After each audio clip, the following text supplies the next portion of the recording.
guys, Sunstreaker Wozza, and welcome back to another Thursday live stream where, as always, guys, yes, we're covering the most important Transformers Earth Wars information out there. So today we're going to be obviously taking a look at Huffer. Not many changes from last week, but in case anyone missed it, we're going to be looking at that again. Power off. Excuse that. We're also going to taking a look at the new combat. We're going to take a look at Drift. We're going to talk a bit about the Space Extreme, but if I'm really honest, I didn't watch it all. I was sort of jumping in and jumping out. So I've heard a lot of people in the chat and sort of people messaging going, that was an absolute disaster, but I didn't really catch all of it. So I sort of do these every now and again when I've got a bit of spare time. Any questions you've got, stick them in the chat, guys, and I'll answer them the best I can. Doesn't matter what it is. It can be the basics of the game. It can be anything about play tests. It can be anything you want, guys, except how much I weigh. But yeah, honestly, guys, yeah, stick it in the chat. We'll do a bit of a Q&A. In between the whatever things you want to talk about, and yeah, I'll try and answer questions the best I can. I don't think there's much I probably won't get answer, so yeah, let me know. And I've actually done a bit of a test on something that I think a lot of people will need to know. I've passed it on to Dale and he's going to take a look at it, but I think it's really important information, so stay tuned for that. You know, I'm not one for clickbait, guys, and I do say that. I think it is, but I am going to leave to the end of the stream, so you keep watching. But yeah, I think it is important information. And then obviously going to take a look at the 5-star batch again, just because people didn't see last week, things like that. Just take another look, and you can sort of ask me any questions on what it works with, what doesn't work with, and things like that. And a bit of a Q&A on that as well. So yes, yeah, let's see who we got in the chat. So I did say that the first 10 people in the chat can get a Sunstreaker Wozza stash crystal, because yes, we finally got him. So Dale did apologise, he's been mad busy, but I've got loads. I've literally got loads. So we're going to give 10 away today, just for the first 10 people. Bang, done. So we've got obviously Grind Time, Charlie Plays, E-Rods, Trax, Ricky Lau, Lou Mega, Chris Harmon, Andrew Stevenson, Jason Rowley, and Carnage Mac. Alright, you 10 people, Sunstreaker Wozza stash crystal, hit me up after the stream, guys, on Discord, and I'll give you your Sunstreaker Wozza stash crystal. I don't even know what's in them. I've not even had a chance to look at them yet. Obviously I don't open myself, so I don't know. They'll just hit me up saying, really sorry, here's your codes. I won't say how many he gave me, but it's a lot. I was like, wow. So yeah, got a lot of codes, guys. So yeah, hopefully, well, you 10 guys, it's 1-1. Open them after the stream and let me know what you got. We never know. We never know. And obviously, don't want to skip the people that have been members. Obviously, huge big shout out. As you can see on the screen there, some of these people have been members for over a year, which is a huge thank you for supporting me over the last year. And you know, even like the Grind Time has been a member for 2 years, which is madness. Yeah, I can't believe me going along as long as they have. It's madness. Yeah, really, really cool. Big thank you, obviously, to everyone that supported me in any way, but obviously a big shout out to the members especially. It just makes it, like I said, not people sometimes say, like, you know, why do you ask for donations for your streams and all that? If you want to be honest with you, it's just sort of obviously something, getting something back for what you put into it. A stream, it's a bit of homework beforehand, bit of experience, bit of, you know, bit of confidence in talking to nothing really. It's weird. But yeah, it's quite easy streaming. Making videos is really hard, guys. It takes a lot of time. You ask anyone that sort of produces videos, and I probably do the bare minimum production. It takes me quite a while. Each video probably takes me about an hour, maybe something like that for an hour video.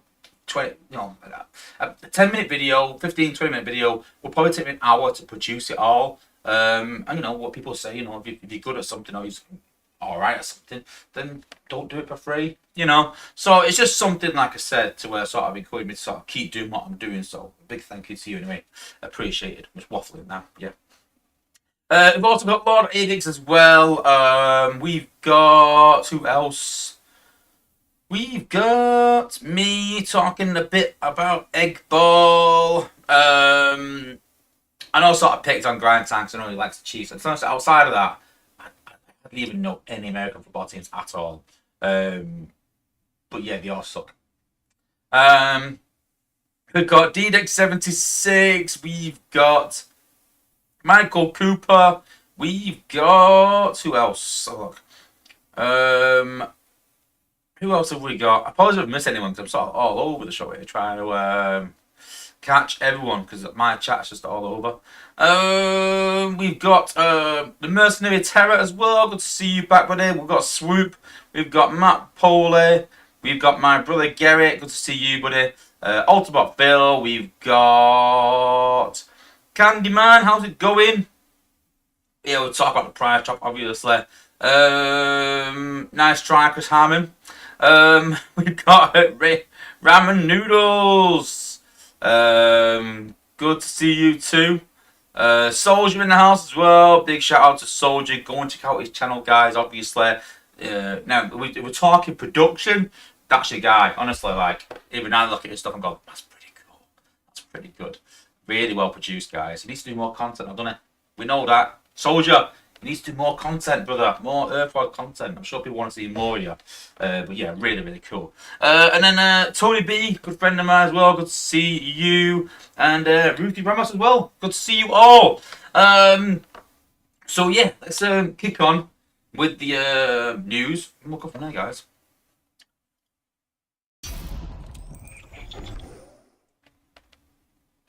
So,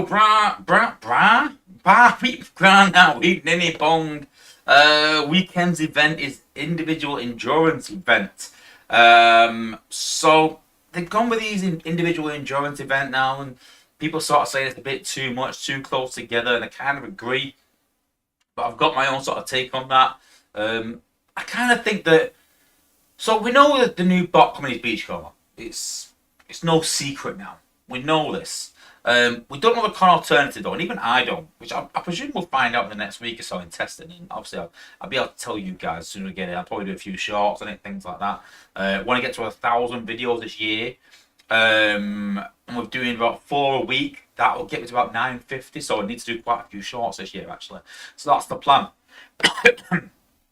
I need about 50 videos more than I would do normally. So 1,000 videos on Earth Wars, crazy. And I'm actually trying to talk to Space Teams, trying to get something special done for myself for 1,000 videos. I think I deserve it for 1,000 videos. Even like a golden Sunstreaker or something, some sort of skin that only I can have. I don't even use Sunstreaker that much, but I would. If it was golden, I would. I really would. Something like that. I don't know. I just said some sort of skin that only I could have. It'd be pretty cool, wouldn't it? And then Dale's like, what about an avatar? I was like, no. Keep your avatar. Lost what I was up to now. But yeah, these sort of endurance. If they had, say, Drift ready now, or Huffer ready now. Is it Huffer's going up first? I think. If they had Huffer ready now, and they had the combat, and they had Beachcomber all out now in the test battles, and you can go, yeah, out of them 3 events, I want that. I wouldn't be too bothered. I'm like, well, just pick and choose, guys. You've got a choice. But what I wouldn't like is for people to go, yeah, I want Enerax, but I can't really afford all 3. I haven't got the time to do all 3. I'll go for that. And then you see Huffer and go, oh, I should have gone for Huffer. And you go, oof, I maybe push to do Huffer as well. I'll push it. And you go Huffer, and then you see Beachcomber and go, wow, I wish I would have gone for that. Or vice versa, you go, I'm waiting for Beachcomber. I'm not going to go for Enerax. I'm not going to go for Huffer. I'm going to wait for Beachcomber. And then Beachcomber comes out and you don't really like him or he's not that good. Well, I hope that's a thing of the past now. Again, we'll talk about that in a minute. But you're disappointed because you could have gone for one of the other bots. So if we sort of know all the bots of the saga and this is what they're going to do, you can make an educated choice. And I'd probably even support Space Saber and say, listen, guys, you've got all 3 bots there. You don't have to do all 3 events. You can choose 1 or 2. It's your choice. You know what I'm like? I like a choice. But when you don't have that choice, then that's kind of unfair a bit. So that's the way I would like to see it. If they're going to do these events close by as they are, because I don't think it's realistic to do all. Not for majority of players. They are get burnt out doing these big events back to back or almost back to back anyway. So yeah, something definitely to look at anyway. But this weekend's event is obviously for Enerax or Fireglide. Get some 5-star combat shards, some combat chips, combat spark, some spark, 4-star shards, 5-star shards. Sorry, 3-star shards. I think there's like 12,000 5-star shards. And some premium shards as well. So yeah, there is some good rewards. I know a lot of people say, well, why is it 37.5k for 4-star bot, but it's not 37.5 for a 4-star combat? And my first reaction to that was, well, combats are more desirable, more rare than 4-star bots. And I thought, but then when you buy a bundle, you get more combat chips than bot chips, so not rarer really, just more monetized maybe. In answers, I don't know. I don't even know. But I will give them this, that we've complained for a long, long time, back when we did leaderboards, that there was no guarantees in these sort of chance events. We complained about leaderboards getting 4-star bots and useless sort of rewards, and they have listened to that. And you know, a lot of things they have listened. I just think they're really slow to react. And maybe it is the time it takes to program these things. But what frustrates me is the lack of insight to wait for us to say that and then go, yeah, you know what, they've got a point there. Why did they not see that? You know, and like I talked in a video a few weeks back about them going to be running out of 5-star bots in a couple of years. And if they're bringing out, you know, the next phase of HQ 18 and even the next phase, they are planning for the next year. And it doesn't seem like the game's going anywhere. You know, the game's still doing well. Maybe not as well as it was, but the game's still doing well. I can't see it going anywhere in the next year or two. So what happens when they do run out of bots? Have they thought about that? Have they got a plan? I don't think so. You know, they don't think that far ahead. They don't sort of look over the next 2 years and go, right, okay, what's the plan? They just look at next year and go, what we're doing next year. And then they get sort of half through the year and go, well, let's do this next year. But it's kind of a bit late then, you know. Anyway. Some really good rewards sort of scattered throughout. Like I said, it's 50k event, but I do like the fact that you do get a guaranteed 4-star combat. When I was in a lower alliance a few months back, took a break from the top level alliance for a bit. They did sort of say one of the hardest things is getting 4-star combats, and so I'm all for this. You know, I don't think. And some people are going like, what, 50k for a 4-star combat? Look on the other side, guys. It could be 50k for a chance at a 4-star combat. There's nothing worse as a lower player than going all out and getting close to 50k, or even doing 50k and then not getting that combat. So at least with this, you do get a guarantee at the end. So I am all for that. Is it a bit high? Yes. Wasn't it scandalously high, like stupid high, like 80k? It is quite high, but it is a guaranteed combat, so not too bad. Normal battle zones apply, and then game updates and information. So thanks to Tex for doing our little graphs and charts. We've got senses. We've got Tex's thoughts and opinions there, so go on and check them out. Have a look.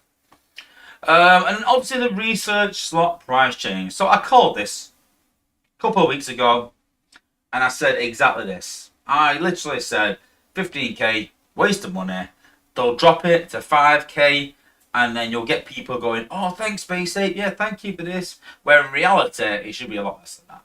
5,000 cybercoins, still $20. It's still a lot for a research slot that a lot of lower players need. Not want, need. That's the key word there. And yeah, I still think 5,000 is too high. And I called it. I did. I'm calling a lot of things like this recently. They're getting quite predictable. And yeah, I still think it's too high. There was no way in that stream that when they announced that, I was like, oh, well done, thank you. There was not a chance. They still have a price there. What really frustrated me the most, I'm honest with you, was Yanis said that we put the cost of 2 researches into it, and then we decided that's what it should be. But we didn't realise that 15k coins was literally like $50-$60. So my first reply was, how do you not know what 15,000 cybercoins buys in your game? I don't understand that. That is really strange to me. It's like not knowing how much a drink is or a meal in my... Now, I couldn't maybe give it to the exact pence, but I could tell you what the dearest ones and cheapest ones and give you an estimate. But My God, how do you not know what 15,000 cybercoins costs in the game? That's crazy to me. And then two, they said, oh, we just did 2 research stocks and realized that was too expensive. Well, that's telling me that you think that researching bots and coining them out is too expensive. You've literally just said that. You just said that 15,000 coins was a lot, and you've used the formula of using 2 research skips to do that. Well, that tells me that research is too expensive as well. They're just sort of digging a hole for themselves. I'm like, oh, days. It's just really, really poor. And then they sort of said, oh, I made a joke as well, and Yanis said, Dale said, yeah, we did a in-house sort of battle or something, and Yanis won. And I was like, yeah, but there's no pride in being the best of the worst. A lot of them don't play the game. Yanis plays at a decent level. He did play quite a high level at some time, but he's sort of gone backwards a bit, I think, over the last 2 years. Sort of dropped down the alliances. He was doing quite well at one time. I do know his account, like I said, but I've not kept tabs on it recently. I'm not going to really, out him on stream at all. But yeah, he's done all right. He's not top. Oh, he's not even top. Not in top 20, I don't think. Not in top 50, maybe alliances. But yeah, he knows the game to a degree, but not that much. And then we've got Huffer and Lockdown. Oh my God, Huffer and Lockdown. And we're going to take a look at them again in a bit. Let me know anything you want to test, anything you want to see. Then we've got Drift and Barricade, who we are going to have a look at as well. But I do need to sort of proviso that Huffer's pretty much finished. The 5-star bots are pretty much finished. Do need to check on Brawn. I wanted to do it before the stream, but I was a bit mad busy. But Drift is still in testing, so these things still can change. But there's an interesting thing that we learned today that I don't think any of us knew, myself included. We thought we'd found something, and we didn't, and then we thought, oh, that's interesting. So something to go through as well. They've obviously done the survey, and they said you can get some 5-star shards, filling it in. Go and fill it in, guys. Not even for the 5-star shard, just to give your opinion. And for me, it was all about defense. I was like, we need some more defense bots. It's quite boring that everyone picks the same 4, 5, or 6 bots. If I asked everyone in the chat, if you're a high-level player, what 4 bots have you got in your outpost? I'll guarantee I'll guess 3 of them. Just chances are. I said we need more variety of combats. More variety in gameplay, and they did sort of say they're going to look at something like that over this year, so that's good to hear that they are actually trying to do something like that. We asked for some new war mechanic or something, which Yanis was looking into a year ago, and we're not seeing anything of that since. I heard anything of that since, so I think that's even been binned. I don't even know, so it's a shame, really. And obviously, going to check out your content creators as always, guys. And as we said, new combat this week, and then we've got a 500k nice easy week rewards, 500k week. Then we got to be confirmed individual endurance event. We don't know the score yet, but I presume it'll be the same as the last one, which is still too high. Then we got a prime shard event, but I'm pretty sure when we do that prime shard event, I would like to go out on a limb and say that you have enough to collect all the prime cores, I think. At that point, I'll have to double check, but I'm pretty sure. So from then on, we're just sort of getting prime shards for the hell of it.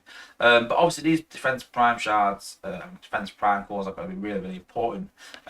In testing, there was one of them especially that was super OP. Really, really OP. Crazily so. It's been interesting to see what we do with that. I actually liked it was that good. But with the upscale of the next phase of HQ, is it going to be? It's very hard when you don't know what's coming, but we'll see. And then obviously the Alliance Endurance event at the end of the saga, 1st to 4th of March, which is actually my birthday. So I'll be taking part in that endurance event probably.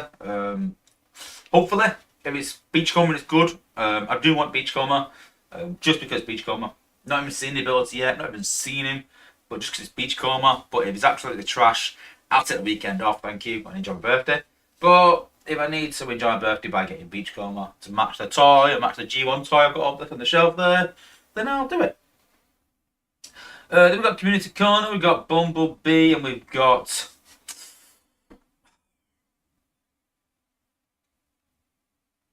I don't know. I'm trying to think who this is.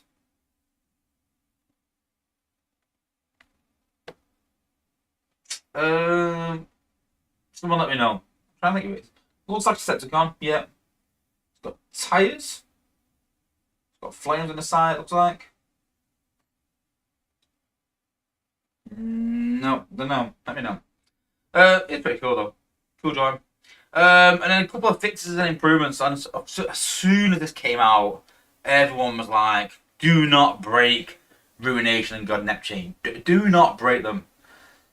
And they haven't. Luckily, I don't think. I've not had any reports yet. So there was reports about Ruination's God Sting radius being reduced. It's now been fixed. And there was an issue with Hoist and Crankcase's healing ability. Restoring less than it should, and his head falling off pretty much. So supposedly they have sorted that as well. And that is everything from the news. Let's have a look what we've been saying in the chat while I've been waffling on. I'm getting my brew, probably cold by now, but hey.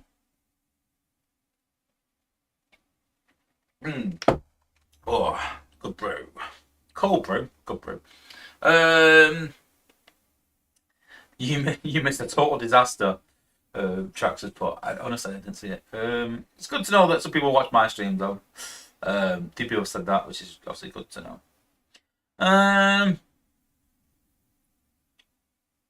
Oh, Trax has put they were muted when explaining their issues. Oof. Oh, nothing worse though, is there? Nothing worse than going live and then. Oh, do you remember that time when I did that?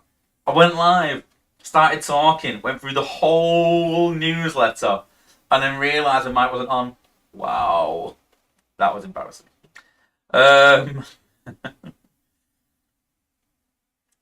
Is the new combat worth going for? Well, like I said, we'll look at the combat again. We'll have a chat about it, and you can make your own mind up. It's hard for me sometimes to say. I can say my opinion on whether I want to go for it or not, but it's down to you guys. You know, it's hard for me sometimes. I've pretty much got a set team. Yeah, I want to go for that. Actually, I want to go for my team actually because a few people asked that. Write that down. So, yeah, it's hard really because when you've got it depends on your perspective. When you've got all the bots and you need something proper like game changing, and I will let's say, oh yeah, you need this guy. But sometimes I look at it and go, yeah, I don't really need this. It's all right.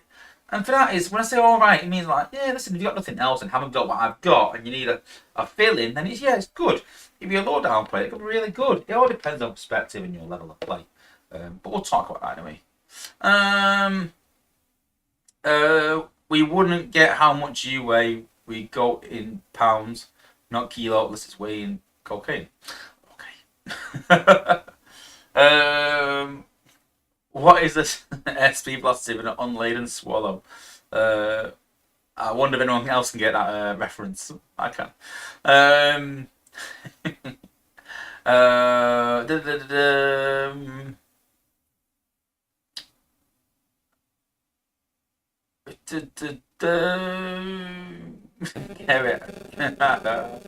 African or European, I love it. I love it.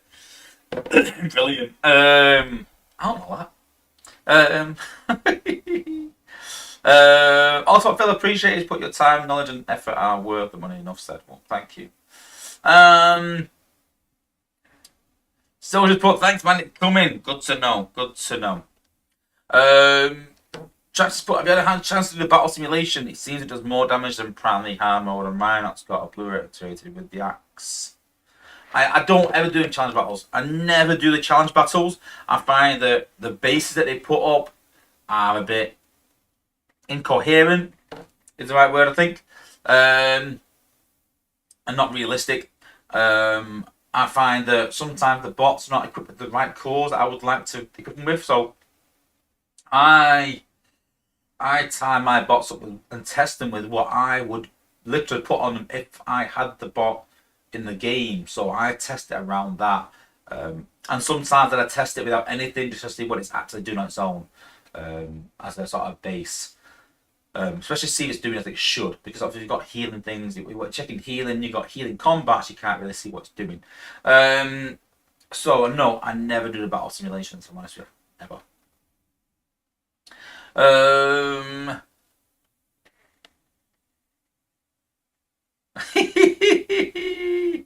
And Sue Stevenson's put Wozza G Metal G1.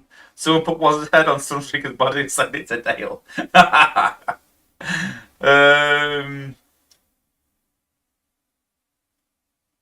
Yeah, Lazfa.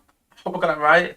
It's a good point. The 50k is not a lot for a top level player, but for a low level player, 50k is a lot. It is. But just remember, you can get there for spending. It's a choice whether you want to spend or not. And that's why I hope that I do these streams and you watch these streams and then you make a judgment on whether it's worth spending on or not. That's obviously the aim.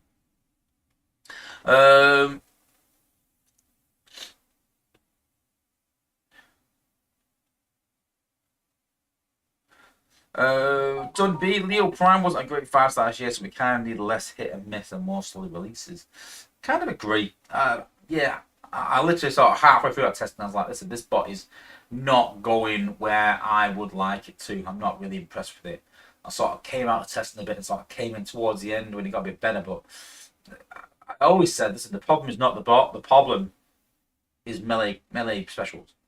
That's the problem. That's the problem they need to address. And I sort of said it today about, like, where do you see melee specials going? That's a big question.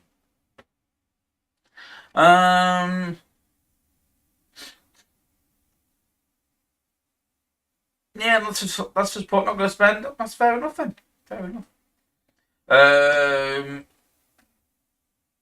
Ramen Noodles put Dale said in Unicorn they value combats more than bots. Probably. Should probably try him.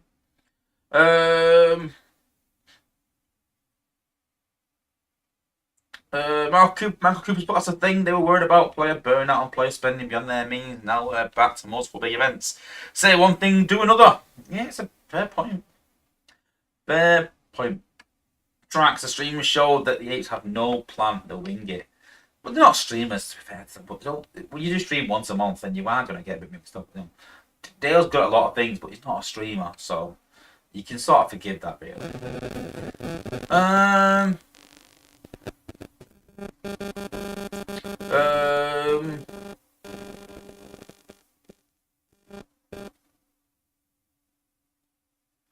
Yeah, Tony B put this event is actually very good reward-wise. I think it is, yeah. I do agree. The rewards are pretty good. I'm not gonna complain about that. The Scrub in Scrubs is saying, what are the chances of you making a video on your war team, raid team loadouts, including which combats and power cores you're equipped to each bot?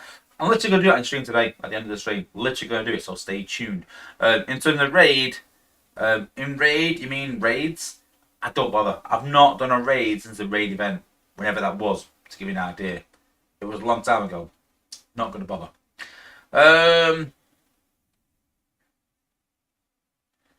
Yeah, Mark Cooper's put never checked anyone else on the team before setting the price.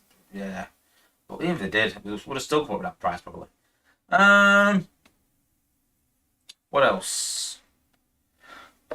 Let's get ahead. Sorry. Trax has put defense bots, T2 megs, yep. Armada megs, yep. Fish face? Slash? Ripper Snapper? Think so. Red alert. Conversion, which is don't know. Swoop. Tarantulas? No, not that much anymore. Breakneck? No, not that much anymore. And then obviously twin. Oh, I think by fish face it means twin twist. And Quellagon. It was a red alert conversion. That's doing my head in actually. It was a conversion of red alert. Say barricade, that's drift. Someone will put it in the chat, I'm sure. But yeah. Johnny Butler, where'd you go to do the survey? They posted it in the Discord and it's also in the newsletter. Just click the link and go and fill it in.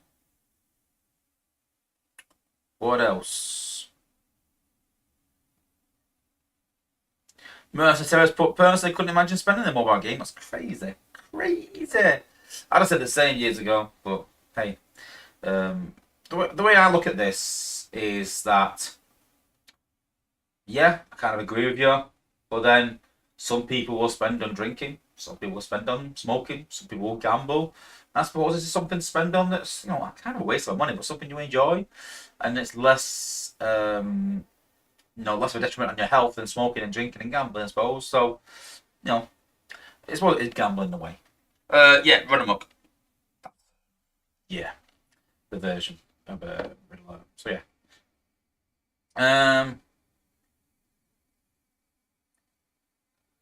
JP's put it's like 6 a.m. where Wozza is. What a savage! No, it's actually 9:30 p.m.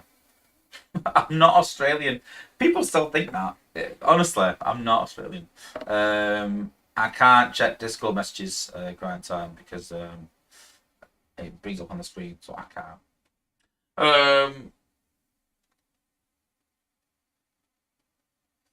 Yeah. Okay, I get you saying tracks about being a bird and you spend too much. Yeah, true. Maybe I should stop skimming over it. What's for you from Manny? Yes, I am. Can you not tell by the accent? Yes. So Manny, for those that are not, I think it is Manchester, short for Manchester. So yes, Manchester, I'm proud. Very mank. Very broad mank accent to the point where I even get people messaging me going like, "Was that? I love your Australian and all that," but I can't understand a word you're saying. Imagine a Scouse. I actually hit grind up one night and showed him like a Scouse comedian and a Geordie comedian and a Scottish comedian, and he was like, "Yeah, I can't understand the word they're saying." Tracks, get a real camera and stop using your phone. So here's the story actually. So when I first started off streaming, I got a top of the range camera. I thought, what a really good camera. And those people might actually remember the people that tuned in when I first started streaming. And don't get me wrong, my camera cuts out once every 15, 20 streams. So very, very rare. But that was literally cutting out about 6, 7 times a stream, that camera.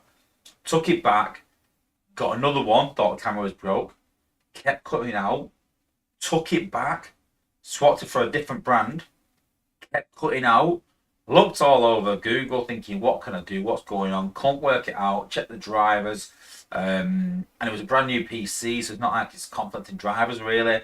And I was baffled, and I was quite new to PCs.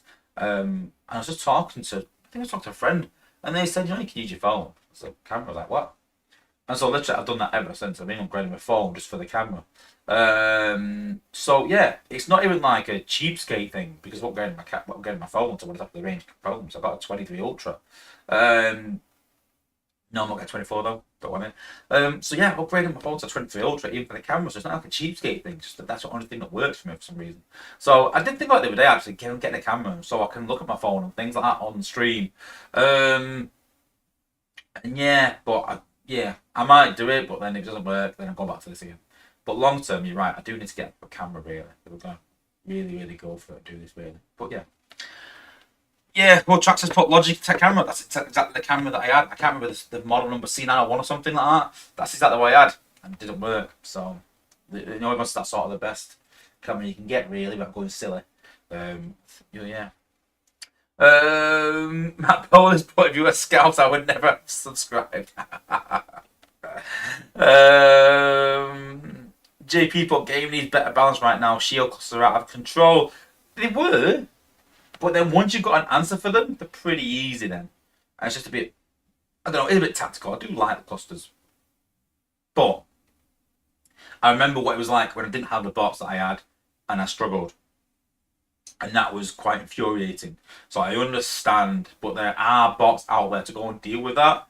And again, if you put it in the chat if you're not too sure, and I can go through my team at the end of the stream and sort of talk about what bots I have, what I use them for, why they're there, why I don't use other bots, and we can sort of talk about my team composition and how it might evolve over time with bots coming out and what I'm looking for as well to add to my team and things like that. So yeah, a good thing to talk about. Tractor's put, a second monitor. I've got a second monitor. But I have my stream on one monitor and I have what I'm streaming on the other one. So I have my stream sort of OBS, you know what that is? So OBS is obviously your streaming software. So on that I have my obviously my scenes. I can see the chat. I can see what I'm actually streaming live, and then on my other monitor, I actually show what I'm streaming to you guys, so I pick and choose what I'm putting on the screen. So yeah, it means getting a third one, maybe. I have thought about that, but then only time I'd need a third one is for times like this, and I don't really use Discord on streaming, so it's a bit of a waste. You know, spending 100, 200 pounds or dollars, whatever, for a screen just so that I can look at Discord while streaming. Not really worth it.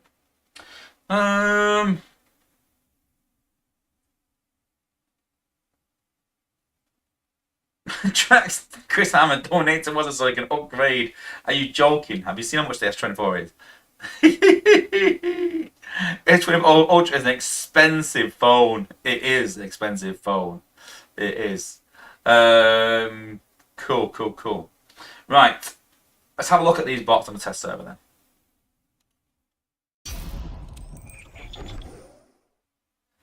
So don't forget, guys, test server, disclaimer, test server, not a hacker, test server, not a hacker. There you go.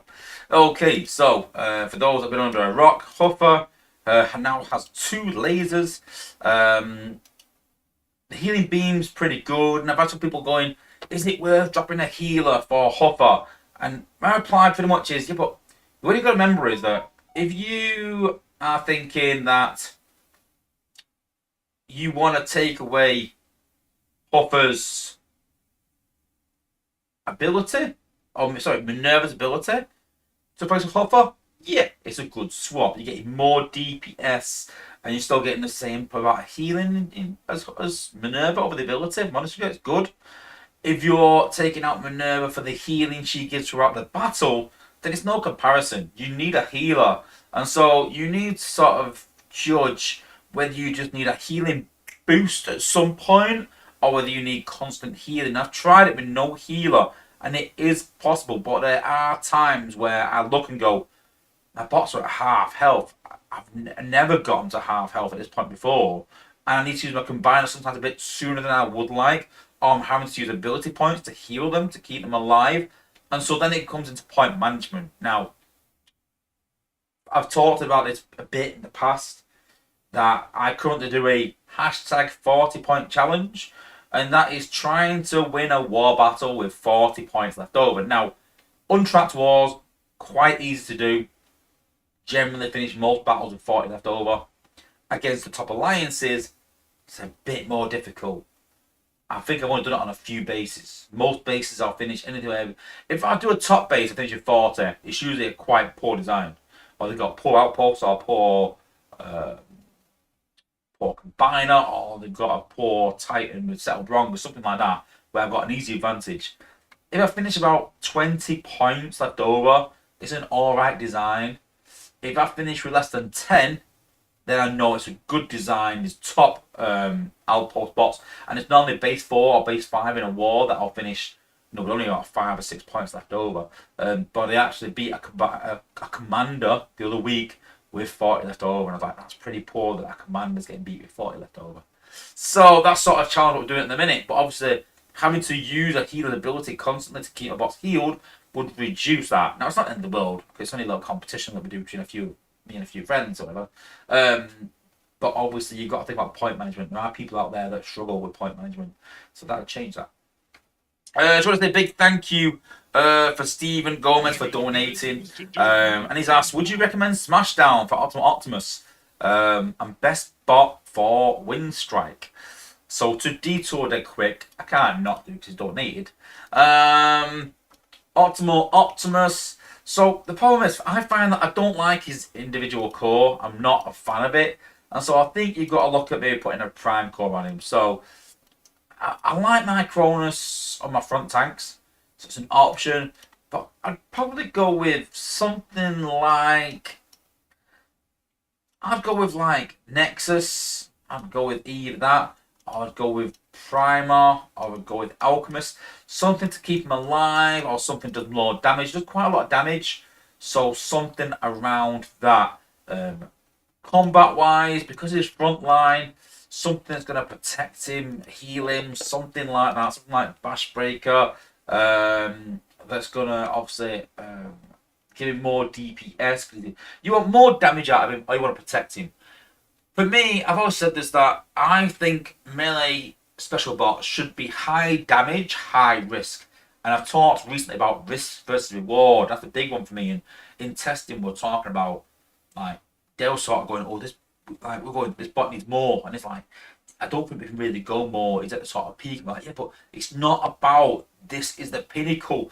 This bot needs to be really good damage-wise, because he dies quickly. And so it needs to be, listen, I'm going to take this guy because of the risk. I might lose him, but he's going to do something immense before he does. Something really worthwhile. And that for me is robust. The fact he can kill anything in one shot, no matter what it is, if it's a trouble on the battlefield, I'll take it out with robust. It's gone. That's the reward. That's a big reward. But the risk is that his front line, he's not got a huge amount of health, and he normally dies first. If I'm going to lose a bot, it's going to be him. So again, high reward, high risk, and the risk and reward should balance. If it's a gunner that sits right back, that's a low risk. For me, it should be a low reward. They shouldn't be massively OP, because they're a gunner and they're nice and safe and things like that. And that's why you see healer health is quite low. Risk versus reward, you're getting all this healing, but they've got low health and die quite easily. Risk and reward, I think it needs to be balanced out really well. And so Optimus, really loads of damage. You want to increase that damage, increase his DPS. But you've got to be careful because he's on front line, so you've got to protect him as well. So it's getting a balance. Do you want loads of damage out of him, or do you want to protect him? And that's down to you. That's not even something I can say you need to do this. That's your choice. Obviously, it depends on what you want from it. But in terms of wind strike, I'm not a big fan. But if you're talking, obviously, because it launched a tornado, you're talking like maybe sea spray. But not even sea spray, because it's a gunner, so you need a gunner combat. I'm not a fan of wind strike. I have it on Slash, but I don't even like it on Slash. I'm honest with you. I haven't got mine set up with my Slash set up with that. I've got Buzz Strike on mine. I'm not a fan of Smashdown at all, because it does sort of like AoE damage in an area that sort of smashes, and it stuns for 2.6 seconds, which is nothing really. And I don't know. I got Smashdown a long time ago, and not really used them that much. So not a fan of Smashdown at all. But if I'm talking Optimus, personally, I'm talking Pteranodon. I'm talking Enerax are pretty good, you know. With the added health, Enerax are pretty good. Bash Breaker, something's going to protect him. Even Buzz Strike as well. That's on the sort of like defensive side. And if you go in attacking, then I'd say put in Zor, or put in even Sidetrack, Big Daddy, Air Razor to a degree. Just something's going to do more damage. So there you go. Hope it helps.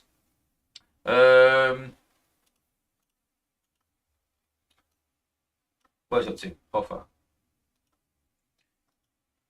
Yeah, so yeah, the healing turret was really, really good. Don't think that it replaces a healer, but really, really good. And then the beam laser was all, the big debate was, should it be support or should it be attack? I think attack, like I said a minute ago. I think that melee special bots should be high damage, because they do get in trouble. Risk versus reward, and they'll sort of like, I think he was talking about not slow them down, but do something to keep them back. I was like, don't. I like the fact that they are getting in trouble, because for me that means I can push something else. If I can say to the 8, listen, this guy gets in trouble very easily and can die very quickly, so he needs a really, really good ability. We can push that past boundary that they think is a good enough boundary, but we know it's not, because we know he could die easily.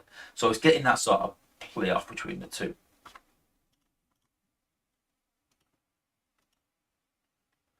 Trackspot, would you consider doing solo videos where you take some of the top bots like Optimus and test their 5-star and 4-star with several combats and a few different cores? Not too much. Time consuming. Very time consuming. But there is a lot of demand for it. It's a hard one, really, that. Just something that I would like to do. There's a lot of videos I go, that'd be really cool. And then look into, like, I think about how much time it would sort of take. You think, yeah, it's a long video. It's going to be a long part of the stream. And the longer part of the stream it is, then the longer it'll take to produce a video. So like I said, a 15-minute video will take me an hour. So it's like half an hour of going through loads of bots and different setups and things like that. And I thought about doing spotlight videos, but sometimes I think it's a bit too late in the game maybe for doing spotlight videos. Is it? Isn't it? Do I choose a bot every week? Is that something people would like to see though? Me choosing a bot every single week and going, this bot, this time I'm going to go through this bot, different setups, different combats, different cores. Is that something you want to see? Let me know. Like I said, if it exists, I'll do it. But there's some things that sometimes I think is really good and I produce videos on it. It doesn't really get views. And there's some things where I just produce it and go, yeah, I'll get a few views. And it gets loads. Like, wow. So, hard to say. Drink.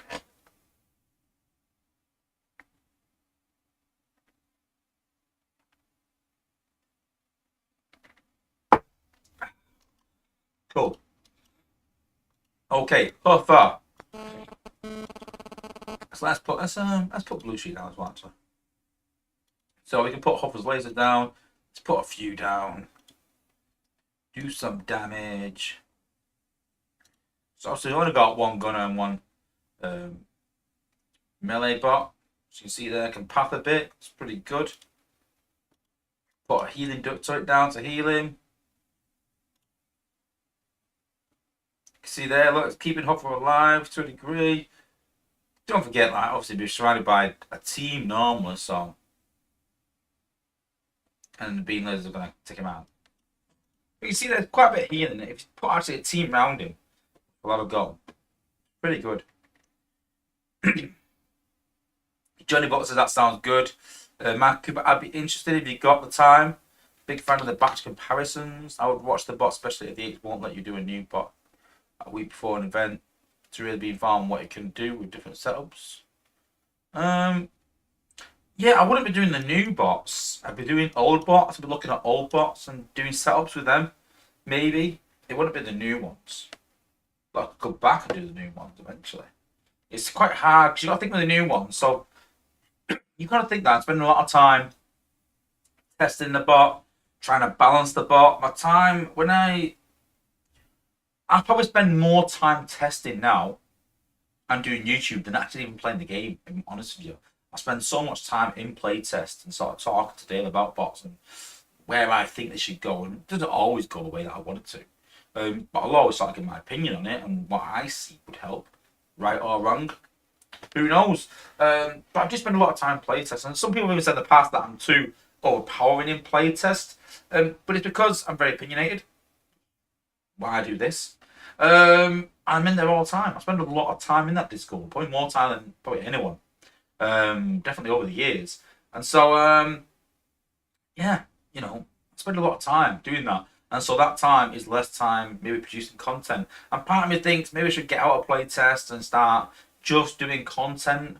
But then I sort of worry, like, is me going out of playtest detrimental to the game in any way? I'm not being big-headed when I say that. But I don't know. I just think sometimes some people don't understand how game mechanics work and things like that sometimes. And some playtesters are new and don't understand how it works. And I've been there since the start. I think I'm one of the very few original... Maybe... Am I the only original playtester left? I think I am, you know. Whoa, that's a scary thought. I think I am actually the only original playtester left. Wow. Wow, that's scary, isn't it? I just realised that. Jesus, I'm trying to think of all the people that started playtesting with me, and all of them are retired in the game. All of them. You're talking Sunzu. You're talking Sunzu, Pablo Blaze, Koski. I actually corrected text because text like said to that I've been in playtest so long. I was like, no, you haven't, mate. I remember the time before you, bud. Time I didn't even know who text was. To be fair, obviously Spa, my good friend. I think that's some of the original ones, but yeah, yeah. Anyway, I'm gonna go with Huffer. Let's put a team around him. Yeah, Jason Rowley, OG. Yeah, I think I am the only OG. It's scary, isn't it?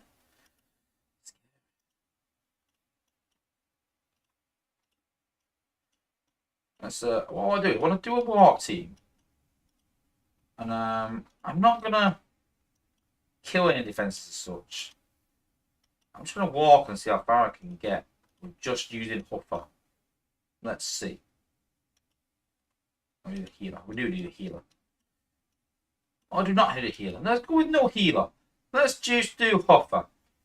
Let's just do Huffer's healing and see how far I can get us. See if it is OPA. Right. I'm just going to use Huffer. I'm quite scared of this actually. It's a bit scary.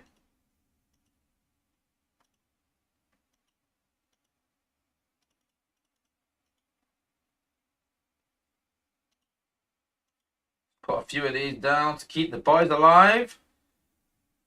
You can see there's the healing beams. Why is it healing Bumblebee? The priorities sometimes are wrong. You see there, it's healing Bumblebee and it shouldn't do. I did say it's the daily testing, so I need to look at that. Because it's healing bots that it shouldn't be. But it's keeping...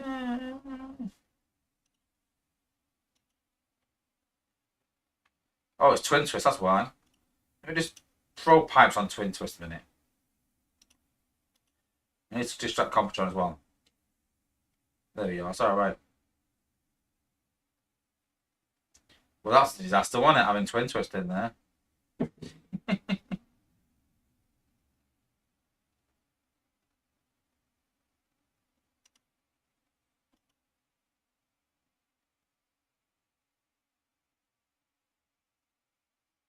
That laser finishing off, that's pretty cool, isn't it? I like that laser, you know. I like that laser.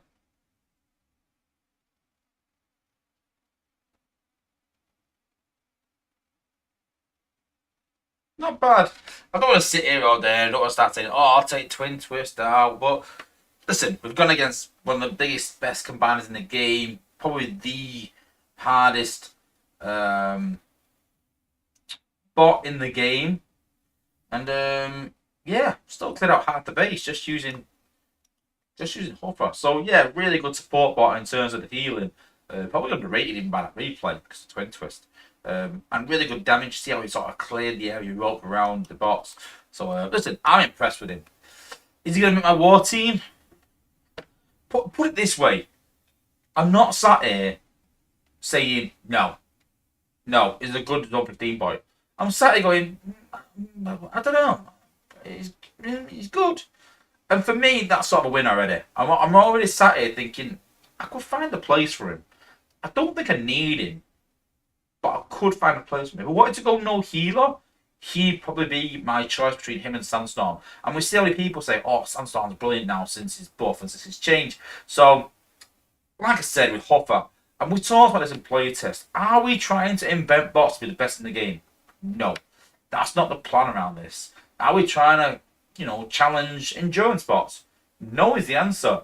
And my reply was, well, then we shouldn't be doing 80k for a bot that we don't see as a top end gate bot. Same as endurance bot. It should be maybe 50k or 60k instead. And that's my sort of feedback on these bots, especially when they've already been in the game. We're just giving them a 5-star version. And that's my opinion.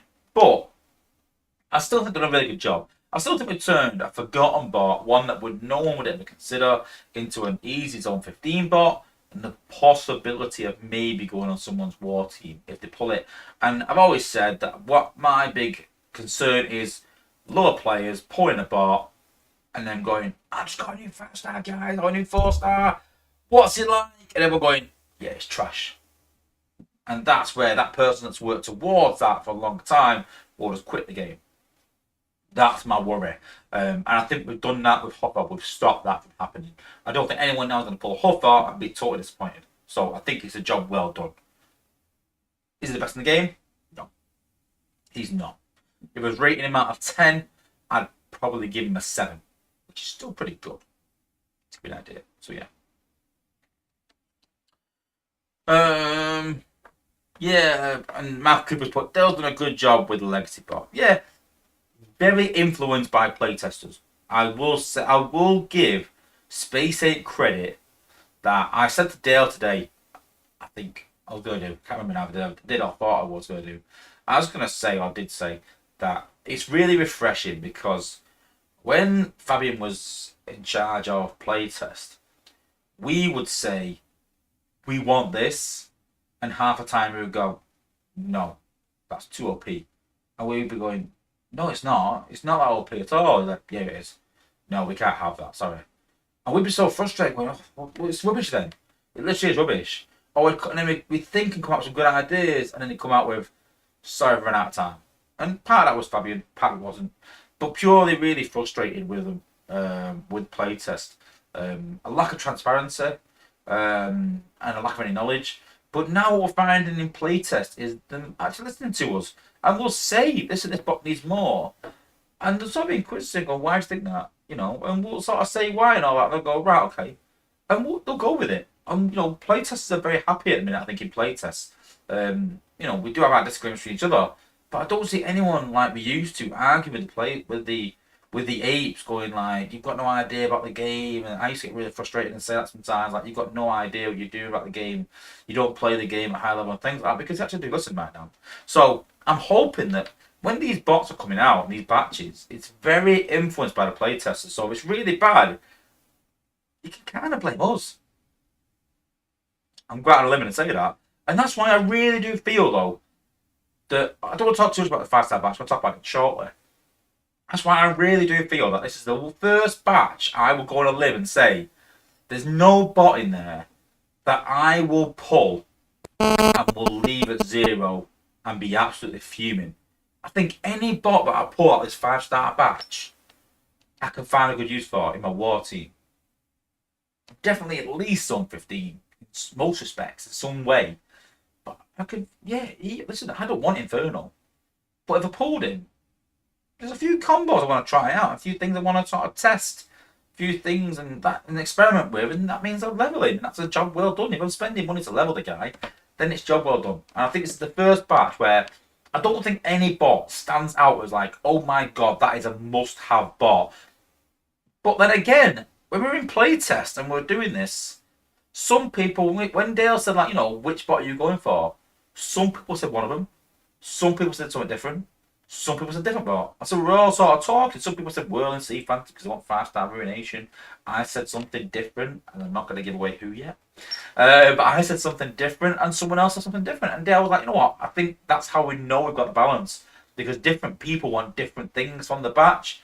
But I don't think any of us will be disappointed by any of the polls. So, yeah. Cool.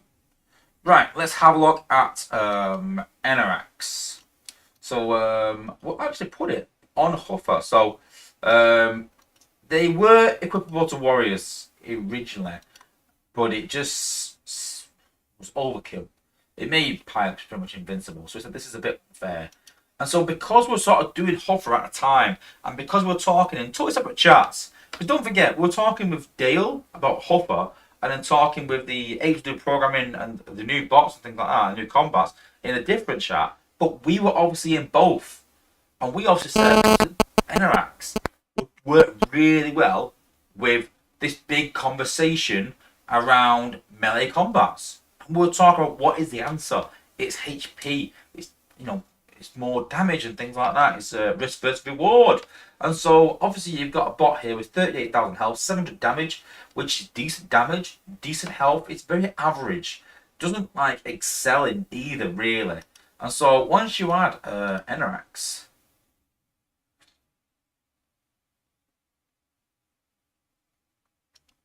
all of a sudden, he has 49k health and 709 damage.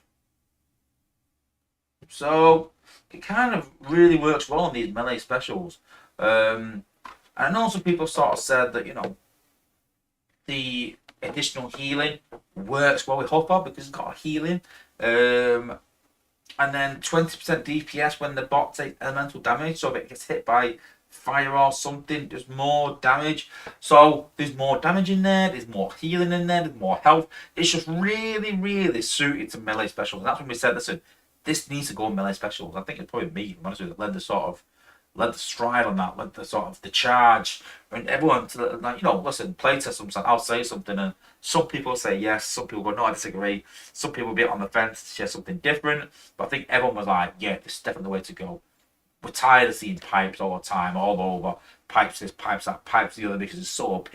Let's try and give some other bots lease of lives, make them better and bring them into the meta a bit. And this was a perfect pairing of Huffer and Enerax, and we'll give it a go.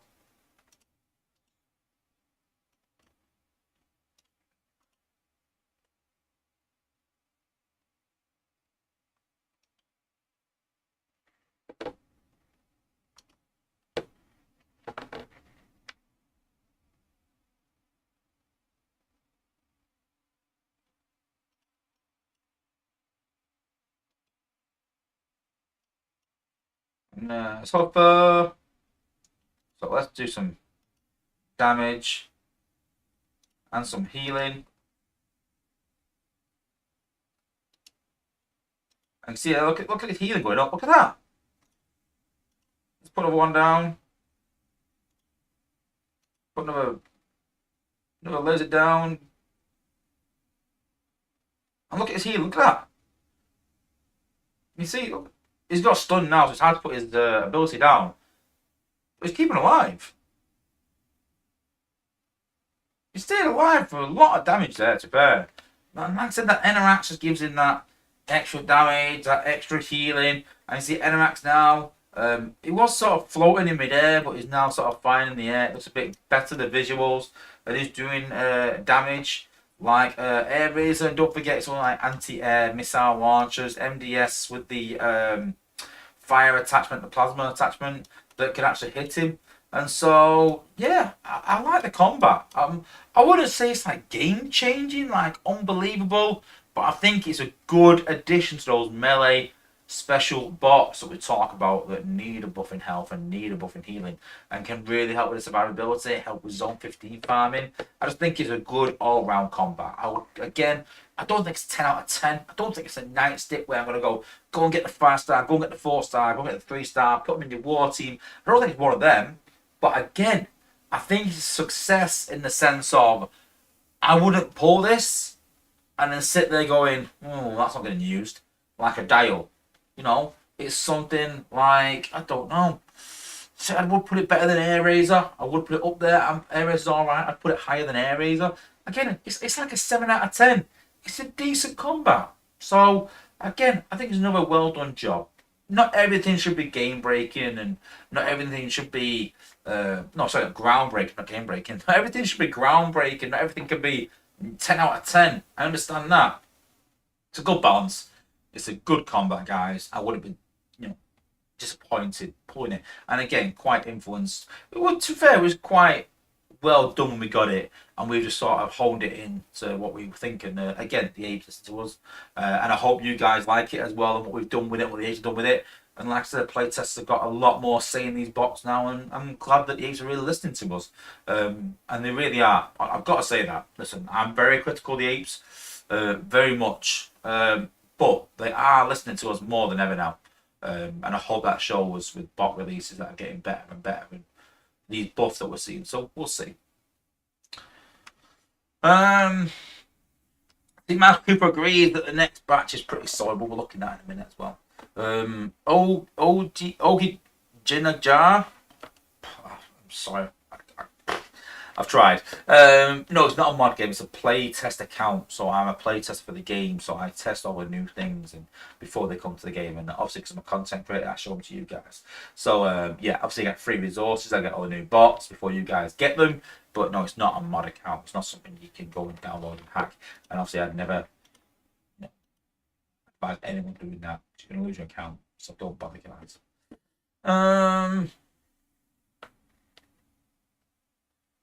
Big Blade 297, but only 5 bats I know benefit the most from this bot. Any melee combat. Literally. I even thought about Roadbuster. I think we've got a Roadbuster because he needs that extra health. Huffer. Any melee combat. Any melee special bot. Laser Optimus gives him more health. Inferno. Optimal Optimus. Oh no, can't go Inferno because Warrior. uh, sorry. Even Red Alert. No, to give him like extra. No, can't go Red Alert because he's ranged. No. No. That'd be an interesting one. To increase his DPS would be crazy good. Star Saber, presume it would. Yeah, melee special. Gives him more health. So yeah, there's quite a few bots. Drift. Nope, Warrior. Nope. Snarl. It needs more damage more than anything. Snarl. Optimal Optimus. Yep. Would help him. Optimus Prime. Yeah. So yeah, there's quite a few bots I think it'll work well on. I really do.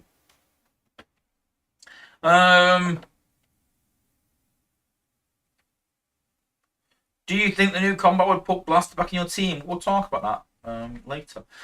Scatter Shot. Yeah, he's melee special, I think, into. One of the few bots I've left at a very low level. Yeah, Scatter Shot as well. So yeah.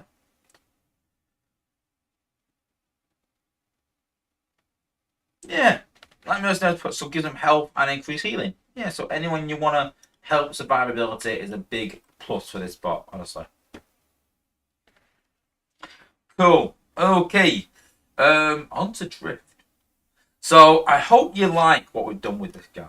So when we first heard, so what generally happens is the apes go, listen, this is the next bot. What do you think this bot needs? And we all do a survey and we all sort of chip in and we start talking endlessly for days. And that's why I spend a lot of time in Discord and back and forth, and you hear other people and you go, what, like that? And some people they go, listen, that's not possible. Like someone straight away said, like, listen, you need to sort of drift out and make it capable to more combats. And we sort of said, yeah, but the apes sort of said for a long time it's not possible because there's more to it. And don't forget, Dale's just a new programmer. He's not doing advanced stuff. He's just trying to change some things that are in the game and add some things that are already in the game and give them to bots. So when you look at Huffer, he's just obviously gave him 2 lasers rather than 1. I'm not sure how he's done that, but he's got 2. And he's obviously took the old laser and increased its values. And he's took a healing beam from somewhere, whatever it be, might be a healer, and added that to the beam. So everything's sort of already in the game, but we're not sort of like changing the way the bot operates. We're not doing anything like that. We're sort of trying to keep it within them constraints. We're just trying to emphasize it more or give it something, a different ability in some way. And not even change ability too much. We did talk about changing just ability. I was like, no, I want it to kind of do what it already does. So, a good example of this, we've got to talk about the jump that it does. Does it stay? Does it go? And here's my take on it. The jump's bad. It is annoying. But it is kind of part of what makes Drift different. And if you just want to make Drift, just rush to a target and do damage. We've got Blur does that. We don't need another Blur. We need bots to be different. And so that jump, although it's annoying, I said to Dale, can't we just utilise it? So when they do that jump, can we add damage in some way? And Dale's like, well, maybe we can have some protection. I was like, well, he's got protection. I would like to see that jump go like boom from just damaging an area or something. So although again, risk versus reward, you're thinking, oh yeah, drift to that jump, but I'm getting more damage out of it. So we can maybe jump ahead and then I can zip him off and get some healing. Because he's still doing that healing. So the conversation sort of went around, we need Drift to stay alive. He jumps ahead, he gets ahead, is a melee bot again. We need to keep him alive. But we don't want to keep giving these bots shields. Playtest is sort of dead against shields and acid right now. We're like, listen, acid's been done to death. Shield's been done to death. What can we do for this guy that's a bit different? So the first thing we sort of talked about was healing. He's got healing already. So the big thing was emphasize that healing. Give him loads of healing. But then you don't want to make it stupidly OP either. And then we sort of got down the line of making him invisible, like Slash. And we're like, was that OP? Well, you got flare mines. Oh, yeah, we've got a counter. So you're giving him something really OP. You're giving him a rushing. You're giving him invisibility. But you've already got a counter. And so because you've got a counter in the game already, you can sort of push them boundaries. And if people go, oh, that's really OP, and you go, yeah, if you're not using flare mines. And that's your choice. So you can't be mad. If someone solos your base with drifts in. I'm not 1 minute saying you can solo with an HR18, but if he does really well with drift and you haven't got flame mines, you can't be mad. That's your choice. You've chose to defend against something else. Whereas if you want to defend against drift and you see people using it more and more, you can choose to use flare mines, and you won't see people using slash, drift, blur. These bots sort of go invisible. There's a counter, and I love that. I love a counter, as you know. I like a counter that is a choice between countering against this.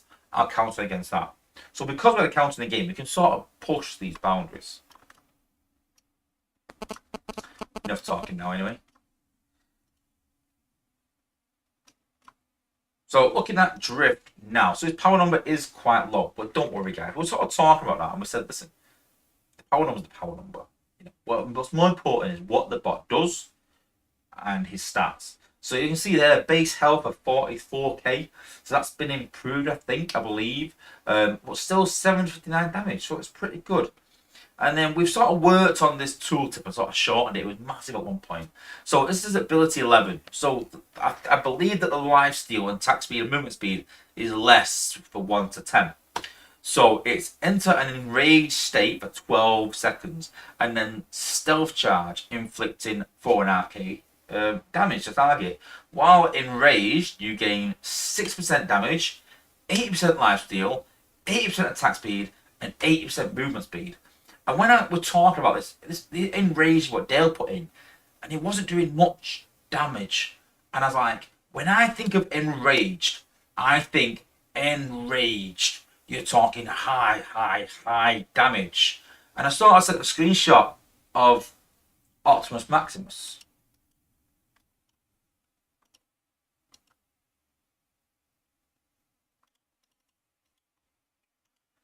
And so I thought of this, Righteous Rage.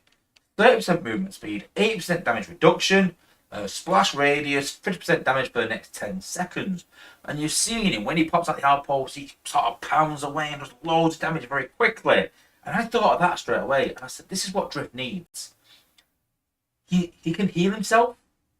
And the healing... Sorry guys, 1 second. Dry eye. I said... He can heal himself, and because he's doing a lifesteal, the more damage he does, the more healing he gets. So if his healing is lacking, don't just give him more heal, give him more damage. Dale was sort of pushing some boundaries a bit here. It's quite high damage already, and I was like, yeah, but forget what damage he's doing. Forget that. You've got a bot that is gonna die quite quickly unless you use his abilities. So the ability needs to be cheap. So the cost was reduced by Dale before we started, but I said it needs to be cheap because using the ability to keep them alive. These abilities that are used to keep bots alive need to be cheap, especially when it's very much themselves. Not keeping like tracks obviously protect an area, but this just helps drift alone, no one else. So that's why it's important. So I'll show you what we've done with him, and I hope you like it.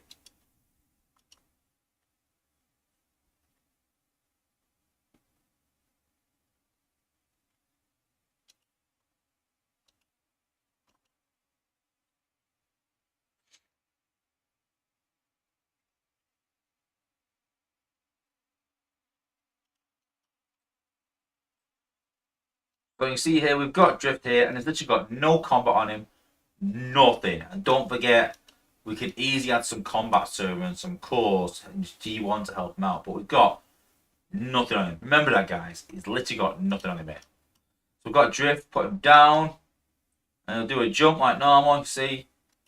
So he's not added that damage yet that I've asked Dale for. I'm not too sure it's getting added. That's in discussion. That's what I would like to see. But you see his health there is 2/3. So we're going to zip him up there. And you see there, he's doing loads of damage, look. Oh, I've dropped aerial, sorry. But you see all that damage that he's doing there. He's doing loads of damage. He's invisible, so he's not being seen. Got loads of healing. Let's zip him up to the MDS. There he goes. Bang, up to the MDS. Look at that, taking the MDS out. Let's zip him over here. Then I don't want to pop that combiner all the outposts. But I think he might. See, they're doing all that damage against the MDS. Even though it's healing, it's still doing some crazy damage. Let him take some damage.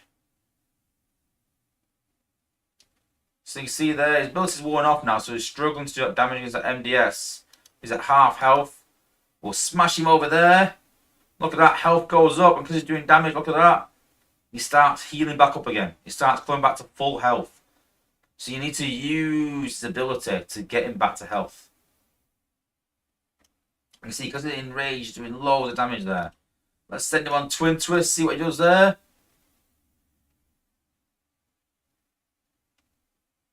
See there, making short stick of Twin Twist. Really high HP bot. There he is. Down just about. So you see there we've gone with high damage. We've gone with loads of healing. Like an enraged state. And I'm sure there's plenty of people in the chat now going, oh my god, that is unbelievable, that is crazy OP. Let's do one more test before we sort of give it our verdict.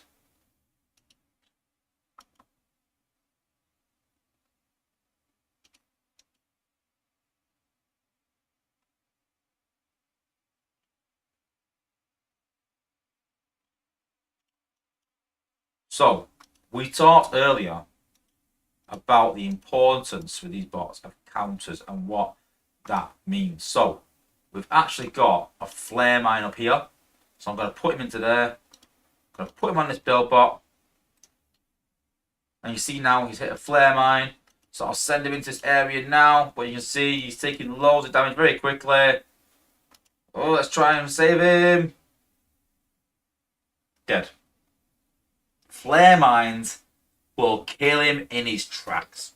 They'll just kill him because he's taking so much damage very quickly. He can't heal fast enough. So, like I said, if there's no flare mines in there, Drift is going to be absolutely brilliant. But it's not one of them bots where you're going to put in your war team and go, no matter what the base is, this guy's going to reign supreme. It depends on the flare mines. But something we did feed back was that the problem is that when you hit a mine and watch a replay, you don't know what mine you're setting off. You've got to really look at it and go, was that a gas mine? Was that an anti-transformation mine? Nothing comes up. So we have asked Stale that, can you ask the people that are doing the UI, can they at least show that after you've triggered a mine, can it at least show the power quarters on it?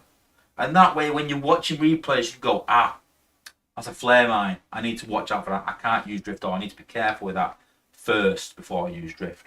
Again, risk versus reward. Is he going to jump ahead and die? Yes, he's going to struggle if you don't use his ability.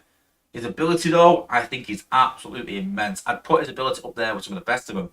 Take his ability away, he's still drift. He's still the drift he was. He's still pretty awful. He's still going to die. He's still going to rush ahead. So you've got to use points to save him. Is it worth it? Yeah. And that's what we're sort of aiming for. Risk versus reward. You've got an awful bot that's not very good, but his ability is wow. And I see some people in chat going, whoa, that's immense. And that's what we want. You know, if you've got a gunner that's going to sit back and do all the damage, then why should they be absolutely immense from sat at the back, safely at the back? You know, it's these bots on the front line, and not even the pipes. The pipes are there to protect your team for me. That's what he's there, to protect your team. And he does that to the letter of the law. And he shouldn't have high damage. He shouldn't have. He's not there for that. Your gunners and jets are there for the damage from range.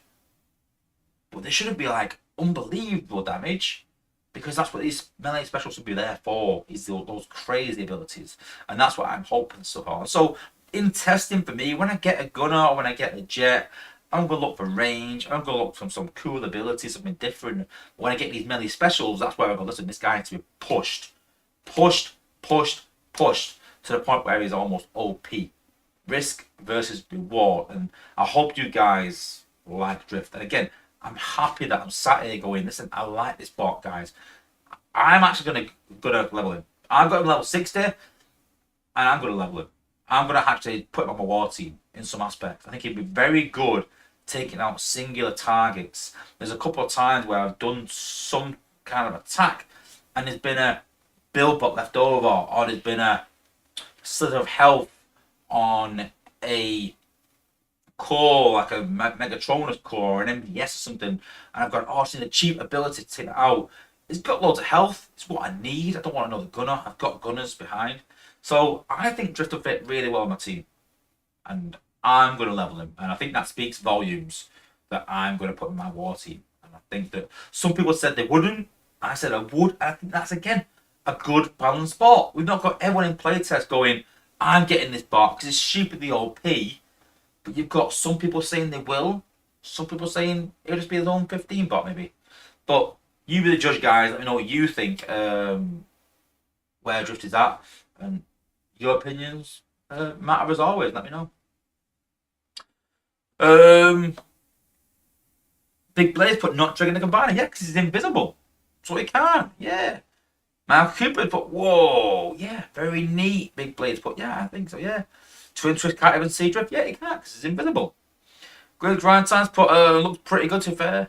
And then Big Blaze put, just imagine how nuts he'll go with the G1. Yeah, again. Big Blaze put Flare Mines and his ultimate counter. Very appropriate. Yeah. Matt Pauli's put like that. A very particular set of skills. Are you putting a film by any chance? A good reason to have it leveled, even though you won't use them all the time. Yeah. Mark Cooper, I like it. Thinking outside the box for a warrior. Strong bot will saw the big counter. Great for the game. Agreed. I agree. That's where I see it. Blue Megas put Dale and whoever else involved in these upgrades breathing good life into bots. I like the direction on ignored characters. Grind Times put it'll be very good until people start using flare mines again. Yeah, I'm all for that though. You know what? If people use flare mines again, I might even use Goldfire again. I might even go back doing a sack. This is what I mean. I enjoy this. I enjoy the back and forth, the cat and mouse. You put flare mines, I'll stop using drift. I'll use this bot. You're going to use Ants Transformation Mines, I'll go use drift again. I might even slash your base. You know, I like this back and forth. Is he affected by FFD? No, it's not a shield. It's healing. Making obsolete bots more relevant is a huge win for Transformable Earth Wars. I've always liked options not from the crowd. Drift doesn't use shield, meaning FFD. So, there's one interesting thing, though, that I'm going to talk about. And that is, there's one thing we haven't considered, which we have in playtest and we talked about. And that is these things, raid blockers, that reduce enemy healing by 80%. The area effects, increased by 44%, does not affect power cores, self-regeneration effects. So the big thing was, so this reduces healing by 80%, but doesn't affect power cores or self-regen. So does that affect drift? And I said, well, it is healing, so it should affect drift, but not his G1. His G1 should be affected. And then it wasn't affecting it. And I said, I think we found a bot here, a problem. I think we found a bug. And Dale said, oh dear, I think there's more bots than drift that are not affected by this. I've just tried another bot or something. I don't know what bot he tried, I can't remember. And it's the same thing. I need to go and speak to the team. Might have found a big bug here. I'm like, oh no, like, this means it's going to affect more bots.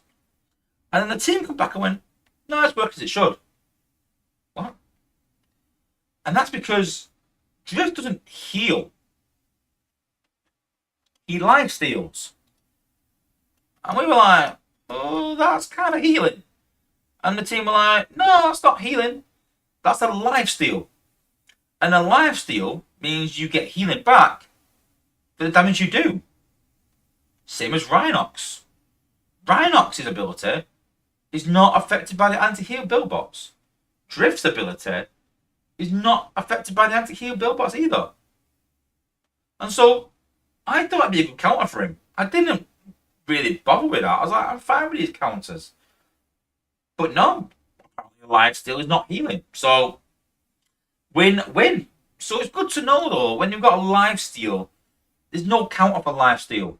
So I believe that those build bots will affect that. When you do damage against a building and you get that initial healing, I think that will be affected. But when there's the rage damage and gets healing, That won't, because that's a live steal. So I think that from now on, forever, guys, need to remember that if it's a live steal, it's not affected by the build box, but healing is. So it's good to know. But it worries me that there's no counter for live steal. So what is the counter? Does acid stop live steal? I don't think it does. Is that a good thing? Acid should stop healing. So there's a bit of back and forth at the minute on where we sort of stand with life steal and whether it should. Is it confusing that some bots can heal and not get affected by acid and some can? We don't know. That's the discussion where we're at right now in playtest. So if anything is going to change with drift right now, I think most things will change. I think that if anything changes, the anti-heal build bots might affect him, they might not.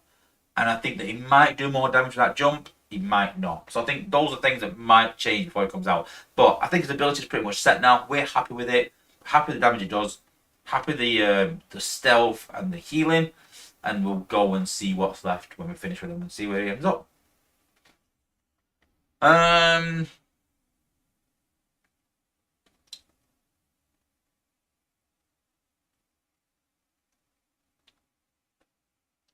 But bots like Sandstorm get affected, yes, because they're healing, yeah.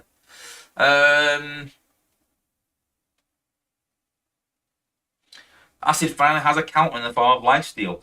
Yeah, but I don't think that's a good thing. I don't know. I'm on the fence with it. I like Drifter's ears. I think he's really, really good. Like I said, I'm quite impressed with him. I think the playtesters and Dale have done a good job with Drift. Really good job.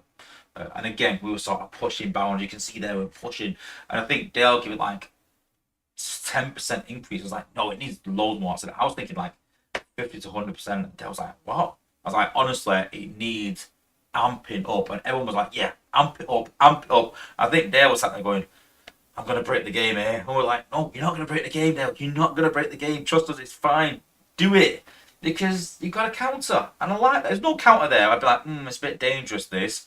You've got a counter. And when you look at the area of effect, you could literally have one of them on your base somewhere, and it's going to really limit Drift's use. And if you don't want to use Flame Iron, don't complain. That's my sort of stance. Then have a quick 5-star batch. So we obviously looked at it last week, but we'll go a quick through again. In terms of Aerial, she's had some increases in terms of cost reduction, in terms of area effect, I think it was. Then we have, I even forgot what it's even in the 5-star batch now. We've also got Inferno, easy fix, up it to 50% from 40%. Very simple fix there. Tiger Hawk looks awesome on defense. Can't wait to get him leveled. I really want Tiger Hawk just for defense. I don't have Swoop, but I really want Tiger Hawk for defense. I really like him a minute. Could be really good. Who else have we got in that batch? Can't even remember. We also got World and Sea Phantom. Rockets look really good. Now I've got Acid. I am assured that it will kill build bots. If not, then I'll go to bat because it should. It says 7,100 damage. Sure, it should kill build bots. And someone said it's a bit of a bug or something in the test server. I don't know, but it should kill build bots. We've said that in playtest. That's what it needs to do. So I will just emphasize that in the playtest chat. Just asking, saying, listen, just to emphasize, should this kill build bots? And ask the apes, and then obviously they say yes, then we can make sure it does, because that was the playtester's apes. And then lastly is obviously Brawn and Full Tilt. This is a big one for me. And one that I really want to show again in stream. I want to see if it's been fixed, because that bounce was honestly immense. Really, really liked it. Can even add his G1 just to give him that extra EMP as well.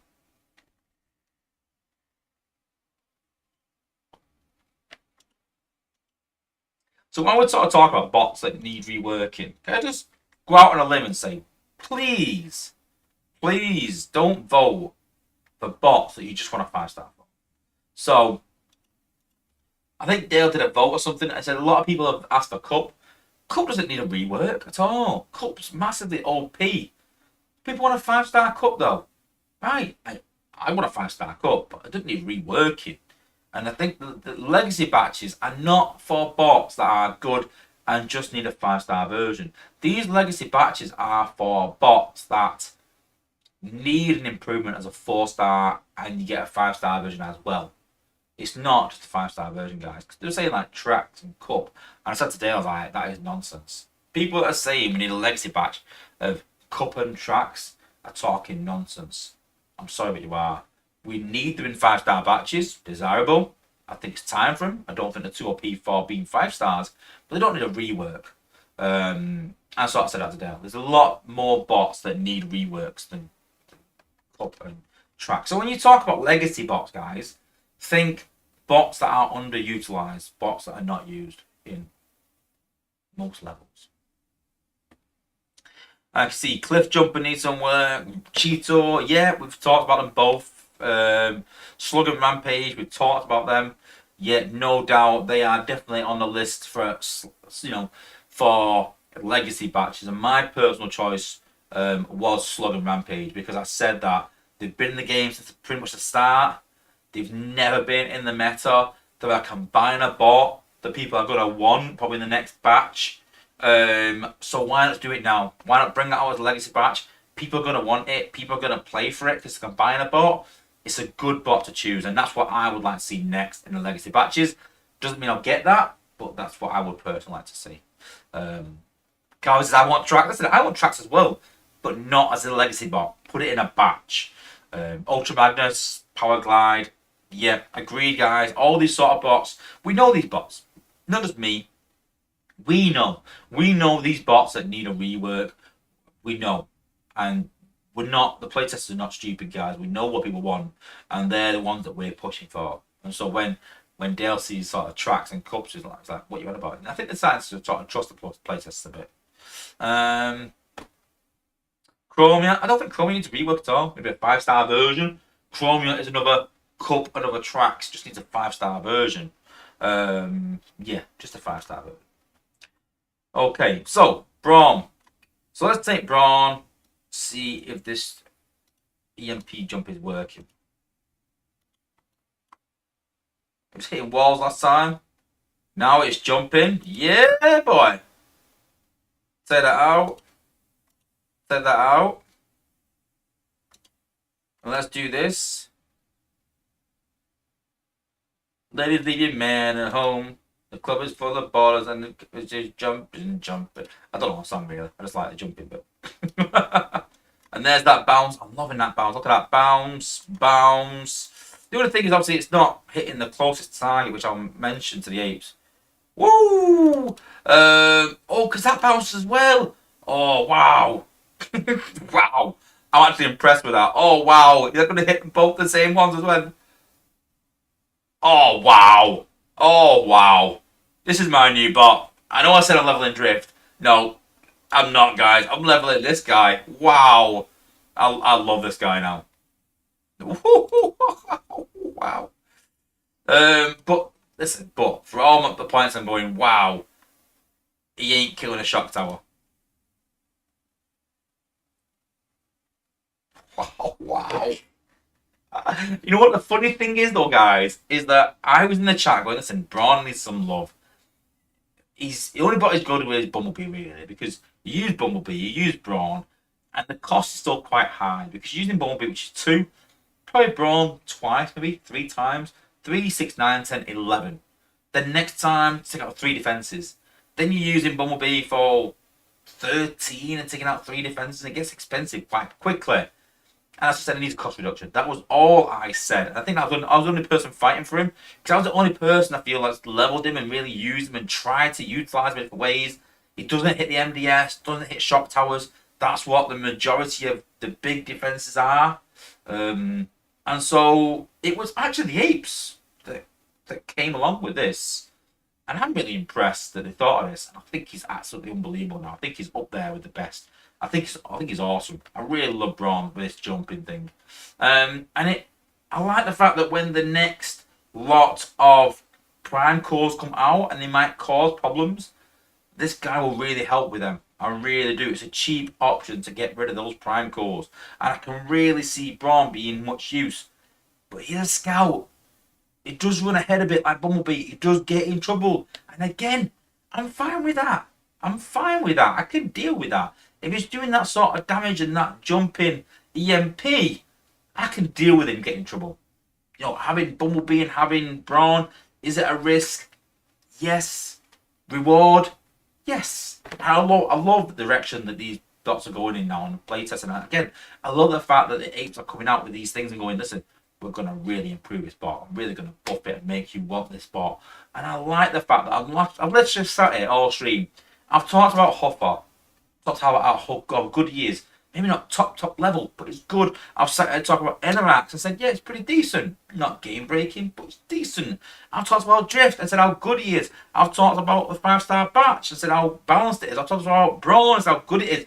This is what we want, guys. We want streams like this where I'm going, yes, this is what I want. And I'm sat here going, I'm going to level this bot. I'm going to level this bot. I'm going to level this bot. I'm going to level this bot. And because I'm sat here, you guys hopefully listen to that and going, I might level that bot as well. You know what was it? Yeah, I'm going to level it as well. And that's how the game is going to progress, guys, and get more people playing, and we're going to enjoy the game more because we've got more options, and hopefully when the next phase comes, that can improve or change things. Yeah. And I'm going on the record, and I hope this comes. I was talking to Dale about the next phase of HU 18. I'd like to have your opinion on what you think of this. And everything for me screams bespoke. I want you to be able to copy my base design, but make it different.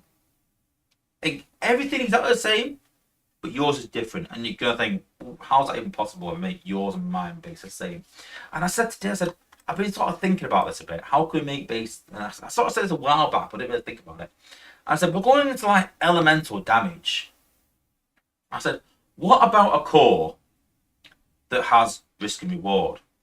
So what about, how would you like a core on your cannon that did 30% more damage to warriors?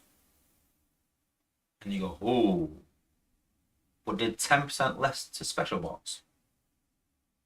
What if you could have a shock tower that did 30% more damage to special bots, but 10% less against warriors? What if you had a beam laser that does 30% more damage against a gunner, but 10% less against jets? And having cores where you can attach them to any defense, like a universal, like a combat almost, to your defenses, to make it so you can specifically go, I'm aiming at this class of bot. I'm going to make all my defenses, if I want to, smash warriors. You come at me with warriors, you're going to lose. You're going to lose, that's it.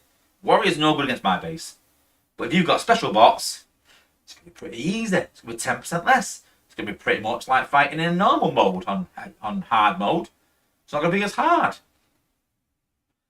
Does it change your composition? Have you got more careful around warrior bots? You know, when I add in a stupid amount of HP and DPS, and all of a sudden I'm like, oh, this bot can't one-shot anymore, and this can't do this anymore, and just more of the same. Yeah, I said that for the next phase, or the next phase after that, going to look at new defenses. Yeah, I'm going to upgrade the MDS probably. Spider Mines. But for me, I think it needs something. We know that shock towers are dangerous because that's what prime cards are going on. We know even cannons are a bit dangerous because they can't be stunned. They can be stunned unlike shock towers, but they're still high HP. But I think that beam lasers, mortars, turrets, and launchers are kind of like secondary. You know, take out the cluster, take out the prime cores, whatever's left, we'll deal with. And I just feel that if you can take out the cluster and you can take out the prime cores, your bots just walk through it. Some of the outposts are a bit, you got to be cautious around. You just walk through it. So how do we make the mortars and the cannons and the beam lasers deal more damage again? How do we make them be, you know, make you worry about them when you can go into battle and go, oh, I need to take that out. And that's where I hope it goes, me personally. I think it brings out more cores for people to chase, spend money on. And I know people will go like, oh, spending more money. But two things, guys. We've got to have a way of spending money on the game, or the game dies. But we want new, fresh ways of spending that money that makes it worthwhile. We've gone very much attack. We're creating these bots now to increase attack. and the pendulum swings all the time, guys. So I remember when HU18 came out and everyone struggled with the cluster. It probably swung a bit towards defense, people struggling. And there's been no upgrades since, and we've slowly struggled to the point where now the game's very easy, and they need to sort of swing that pendulum back to defense again. And then what we can do then is we can go, right, okay, we've swung the pendulum back to defense. Let's bring out some more powerful bots that deal with this. And then you chase them bots, and the game gets easy, and you bring. And that's sort of how the game always goes, and how most games go. They bring out a meta of defense, and they bring a meta to combat that, and that's a sort of vicious cycle. But that's personally what I would like to see for defense. Let me know what you guys think. I'm not saying it comes to the game for 1 minute. It's just a suggestion what I sort of brought to Dale, and I know Dale sort of sees the game same as me, where we need to make it more bespoke, more special, and base design a bit different. We don't want to make it so a certain base design is meta and a certain way of designing the base, but I want people to be able to copy my base and go, and like I do to other Babel bases, I'm pretty good at base design, but what I do is I look at other designs that make problems for me and I go, how can I make this different? And I want that for other people. So you can copy any top player's design and go, but I'm going to make it different. And that for me is where the bespoke difference of bases comes in, and the different attack strategies, so you can't attack the same two bases that have exactly the same layout, the exact same way, and a bit of thought and skill needs to go into it. That's the way I see it. Let me know what you think.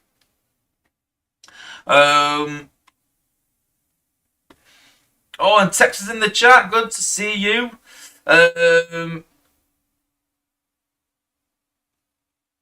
Cool. That's disgusting, Jake Walker's put. Yeah, I love Brawn. I love him. Now Mirage needs an update. Yeah, I think Mirage would be on the list. I think. Yeah. Big Blaze put is very devastating to already stunned buildings. Not when the MDS and the shock towers are so important. Not as disgusting as you think. Brian L. Chong San Jose, I think. Apologies if I bastardized that. My mind update game is an Armada Optimus Prime playable character in Transformers Earth Wars game. Armada Optimus Prime. Possibly. No. They probably, yeah. Texas put, are you getting Inferno, Wozza? Well, I don't want him. But if I get him, I won't be disheartened. I know a lot of people want him. So I think he's at the right place. I really do. Tony B, I'm going to spend this weekend leveling my 5-star Brawn. I've decided it. It's at 62 now. I'm going to do it. Listen, there's a reason that I put Drift at level 61 and Drift at 61. Drift and Brawn at 61. There's a reason for that, guys. Texas Hammer, I suggested Frozen Shell Cores return and a Frozen Meta. Yeah, I like that. Another Meta. So you got Acid, you've got Frozen. They're going towards these elements. That's definitely where they're going. Definitely. Even if that's a core attached. It'll be interesting anyway. Yeah. Class specific defense cores. Maybe even. See, the problem is you could do element defense cores, but then you'd have to then target. They would have to target firebots, maybe. I'm not too sure that would make it too bespoke. Because if you do firebots, I can take out Optimus and just put something else in there, and it wouldn't be a big issue. So I don't know. I'm not too sure. I like the idea of that. I would no. All right, let's change it up. I don't think that matches what I think would change base design, but I would like to see sort of our defense doing that. Doing ice. I like that. So yeah, hopefully a new defense they do that. Texas Hammers put, you kill my pipes, I'm very vulnerable. Yeah, exactly. That's what we wanted, don't we? You know. Pipes dies to cannons. Finally, no more of the pipes. God bullshit. Yeah, spot on. Yeah, listen. Once we've got FFD. You can say FFD to count for pipes. It's not. There's no counter for pipes really. FFD kills him, but it's very easy to take them out from the launch pad with certain bots, whatever. But yeah, I think that'd be a really good counter for him. And so then, you know, you can sort of then not increase defense too much. If you think about pipes right now, you'd start going silly on defense. It's not fair when people haven't got pipes or any rushing box. It just sort of fell away from the meta completely. And again, then you're sort of like really pushing people into a specific set of bots saying, you know, if you don't have pipes, you'll fail. And we want to get away from that. We want to have, listen, if you're stuck only using warriors, you're going to struggle. You need some warriors, some special bots, some air bots, some gunners, all decent. And it makes people level more bots, but you want those bots to be really good value. So you are going to level them because they're good. Not just going, that's a dud. I don't want that. That's the biggest thing for me. I don't want anyone pulling a 5-star bot and going, well, that's going to stay at level 1. That's what we don't want. That's what we need to get well away from. We need to be able to get any bot and going, I can find a use for that in some way. That's what we need. Texas put more of fresh shells. Yeah. Freeze attackers. Yeah, pretty good. I like that. Yeah. Just mortars though? Or what? Well, yeah. Would it combat target protocol? Maybe. It needs more efficient defense. I think we can both agree with that. 100%. Yeah, Tex Hammerspot giving me a reason to open 10k crystals. Yeah, I've got a ton of defense chips. I said that today. You need to give me a reason to open. Brian L. San Jose's put, I'm still missing Beast Wars, Tigatron, Pterosaur for the Maximals and Predators. I think they'll come eventually. I do. I think they're important bots. I think they will. Berserk's put, it's okay if they build more choice in defense, but they need to remove things that take away choice, like MDS immunity. You really hate that MDS immunity, don't you? I can't disagree though. I like the MDS immunity. It makes it more difficult. I like that. They need something warriors. They really are unbalanced towards the OP side due to the tech trade. Yeah, I kind of agree with that. Yeah. If you pull Ultra Magnus, you know what? That's what I want. I want for me to go and pull Ultra Magnus and go, not bad. I can deal with that. Not be dreading it and staying away from batches because of that bot. There's so many bots that I'm like, I do not want that bot. I want that one, but I'm so scared of that one, I'm not going to try. I want to go, you know what, I want that one, but forget that one. Deal with it. Texas put Inferno and Rodimus. Just saying. Well, I've got Rodimus, just pulled him, so yeah. Yeah, Lumega as well, sitting on lots of defense crystals, same. Berserk, Ice and Electricity combo, I think that's where it's going. Cosmic Rust for Mortars, Candyman's put. Yeah, interesting. I think, again, that's where it's going toward elements in some way. If Inferno and Rodimus are good together, give me back my old minion team, Primal and Blaster and Gnaw and Rodimus. Well, yeah, I'm hoping that Rodimus is on that list as well to be improved, and we can do that. I would like to see something, I said this, that some bot that when on the field gives a buff to minions. Bring back the Blaster and Gnaw. Why not have Rodimus where he goes into overdrive, but when he uses that, it gives Blaster and Gnaw minions a 50% increase in damage. And I know people go, 50%? That's mad. But you're using, what is it? So let's just think about what it's actually going to cost doing that. So you're talking Blasters 3. You're talking Gnaw is 4, so that's 7. And then if you add Rodimus to that, I'm not sure if we've got Rodimus, let's have a look. So that's 7. That was a 4-star. Somewhere. Way down. Say that. I thought I would. Where's Rodimus?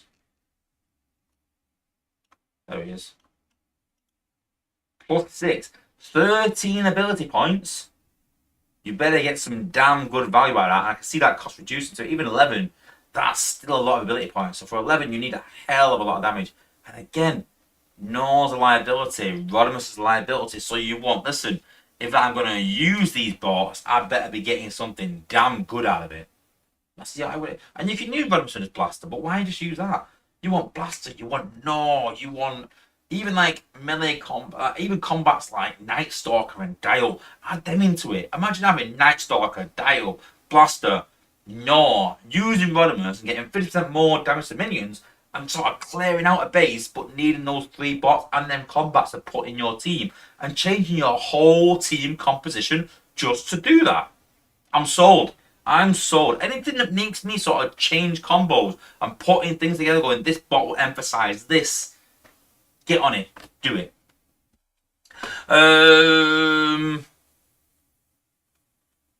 Ratbat can buff minions. Ratbat. Who's Ratbat?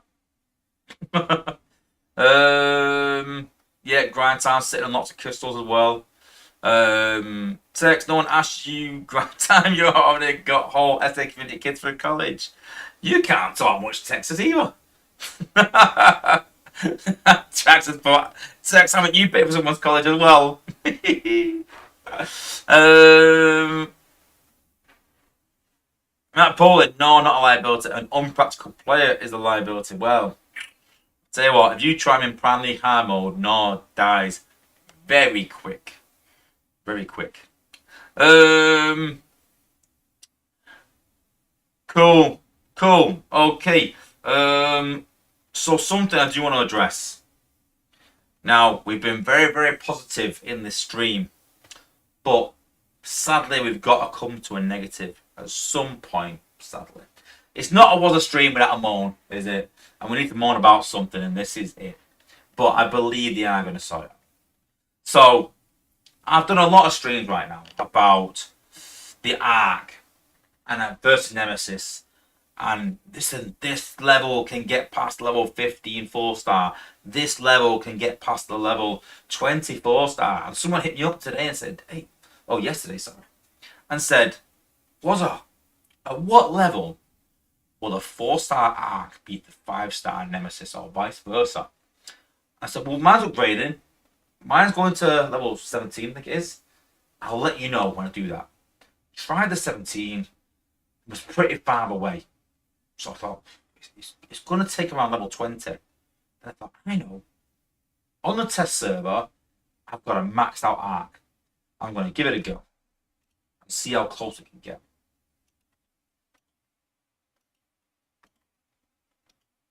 So I've set up my Ark the following. Now, I did try a lot of fire. Putting a lot of fire in. I'm not too confident that the acid ability that he has is mixing with all the fire, which was obviously the catalyst gas, obviously the melting beam. I wasn't sure it's mixing. And so I did try a couple of slow down abilities. And even then, I think it's slowing down the other Titan. But I'm not 100% sure. But when I did try it like this, I seemed to get a bit better effects, a bit better results. So let's go with what I've been using.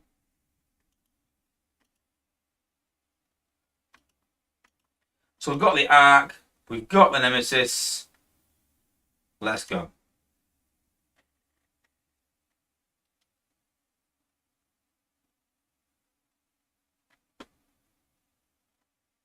Apologies for the ad. The ad's coming randomly, guys. So apologies if it comes in. But yeah, that's another story text. I did talk about it a few weeks ago, but yeah. Cool. Okay. So as normal, we put right back there. There we go. So we're gonna put the rockets down first. We're gonna put the fist down. And you see there, I'm already about, what, a quarter of my health down already. That 5-star ability is doing a lot of damage.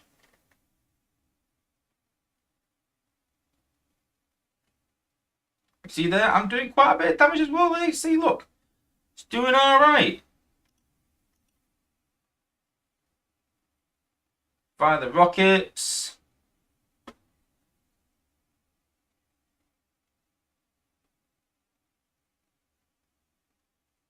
Use its fist again.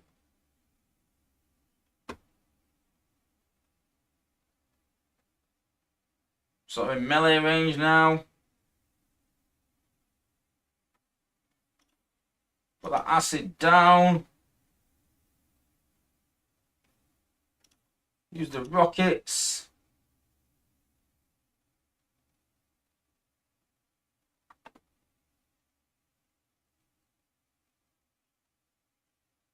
That 5-star ability absolutely smashed me there.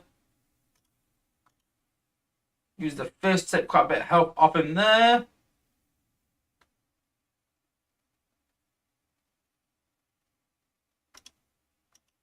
Can we do some last minute damage? And we still fell short. And I think the problem there is that a 4-star arc cannot beat the 5-star Nemesis. I know some people will go, well, why should a 4-star beat the 5-star Nemesis? Well, why should a level 10 4-star beat level 15 Nemesis? Why should a level 13, 14, 15 4-star arc beat level 20 Nemesis then? You can say that about all of them. But I think the problem is what is the point in having a 5-star Nemesis there if it's unbeatable? If it's unachievable no matter what? No matter how quick you are with the abilities, no matter what your setup is, you're not going to get that extra bit of damage that you need to beat the 5-star Titan. So it's out of reach, no matter what you do. And looking back at the previous Titans, there was a way to beat the 5-star Titan with a totally maxed out tech tree, totally maxed bot. It still was possible. It was close, but it's possible. Sadly, it's impossible with Arc. And so I said today, it's not really fair, this. And so they might make the 5-star a bit easier eventually, but for now, guys, sadly, there is no way to beat the 5-star Titan. So yeah, it is what it is, even at level 20. So you can keep leveling your Titan from level 17 to up to 20, but for those that are already quite high and getting close to it, you're sort of going to be stuck on that node, sadly, from now until whenever.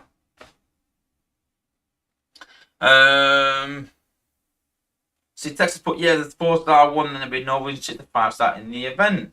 No, but 5-star Titans in the game are not the same as 4-star Titans in that. Because, for example, if I've got a level 15 Titan in a war, it's not beating your level 20 Titan. But in Titan Assault, a 15 can beat the level 20. So it's slightly different. It's not like a level 15 Titan is going to be your 20 in wars. It's a bit different in Titan Assault.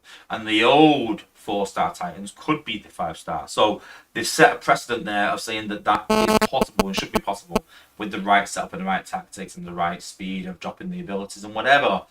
So it should be possible in Titan Assault. We'll try to put, what does it matter? Eventually we'll have maxed out Spark over Titans. Maybe. Yeah, 5-star ability is pretty strong, Candyman. Yeah, I agree. Cool. But yeah. Cool. The last thing, obviously, I said that I would do it. A lot of people have been asking for my sort of bot setup, so we'll look at it on the live server.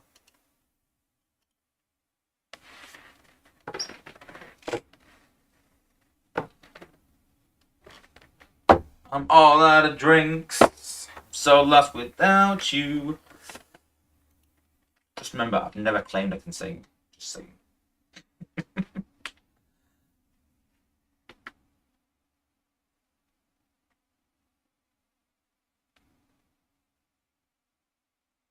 Ooh, update. I really thought a 5-star batch would be out this week. I'm a bit gutted it's not. But we're back next week to do a crystal pull. Yes, back on it. Orla will be here. My daughter. Don't know if my son will be here or not. Jacob, who knows? Probably not. It's too cool for school now. But yeah, we'll definitely have one of the kids here giving away some Sunstreaker Wozza crystals for the 5-star pulls. So it's going to be a good fun stream next week. So my war team. So we'll go into the wars of what I would take. So let's just clear it off first start. So first bot on the list for me is Rook. The reason Rook's in my team is that I use him for 2 reasons. Pop outposts. He's a warrior, got high HP.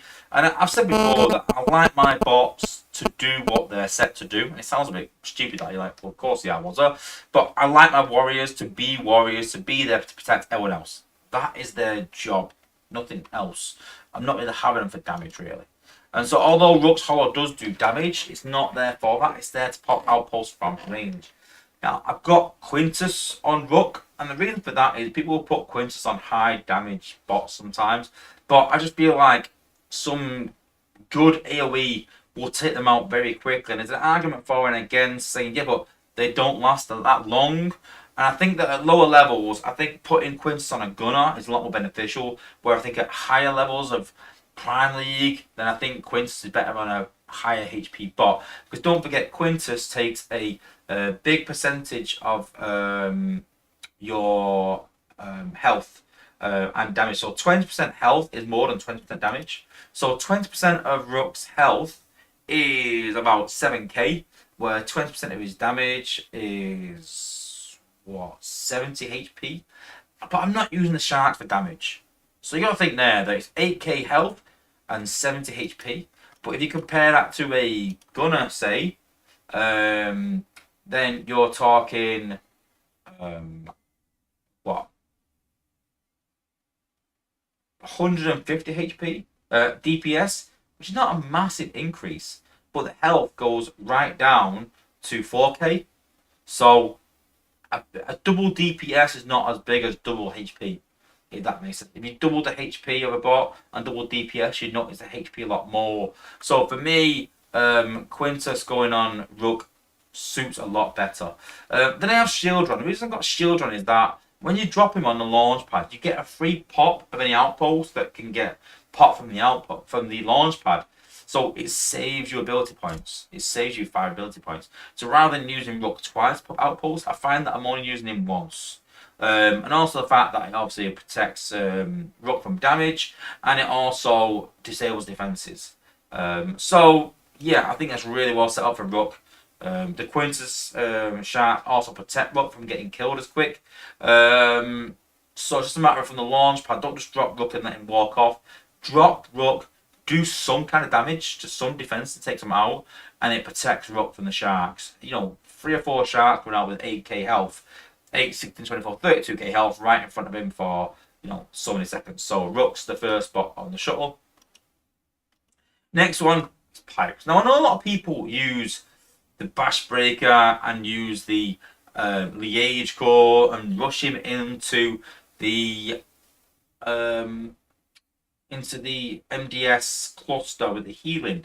I don't use him like that. I literally use him to protect my team. So the important bit is getting rid of FFDs. And I use my Cronus because he stays with my team for like 70% of the battle. I keep pipes at the back, just plugging away. I put Zor on him just to give more damage to my team. It helps take a few defenses out here and there. He's got really good HP at 17,000 health, so he does stay alive. Does sit back a bit because it's the orbital strike. So he's got to be careful on a launch pad, not jumping him too far forwards, because then Zor ends up being forwards. So I find that I drop Rook, and then I have to drop pipes at the back of the launch pad. So he walks up, and don't forget, it takes a few seconds for him to drop Zor behind. So just keep that in mind. I like my Cronus just for sitting in front, plain and simple. And what I do is I use pipes towards the end of the battle. So I will clear most defenses out, then I'll use pipes to distract Twin Twist. I use them to distract the Titan. So if my Titan loses, which it normally does, which I'm not bothered about, because I use the Titan abilities on the base. So my Titan does lose most of the time. And I'm fine with that, because by that point, I'm 90% done. And if I'm not, I just use pipes to distract him. One ability with pipes, the Titan's distracted for the rest of the battle. And I've only got 30 seconds left. Job done. So pipes is there to distract Twin Twist, distract the Titan. Pretty much it. That's his job, to finish the battle off and stay alive. Next on the shuttle. Next on the shuttle is Blaster. And when I was talking previously about a space on my shuttle, this is the bot I'm looking to change over. His minions are alright, but they're not what they once were.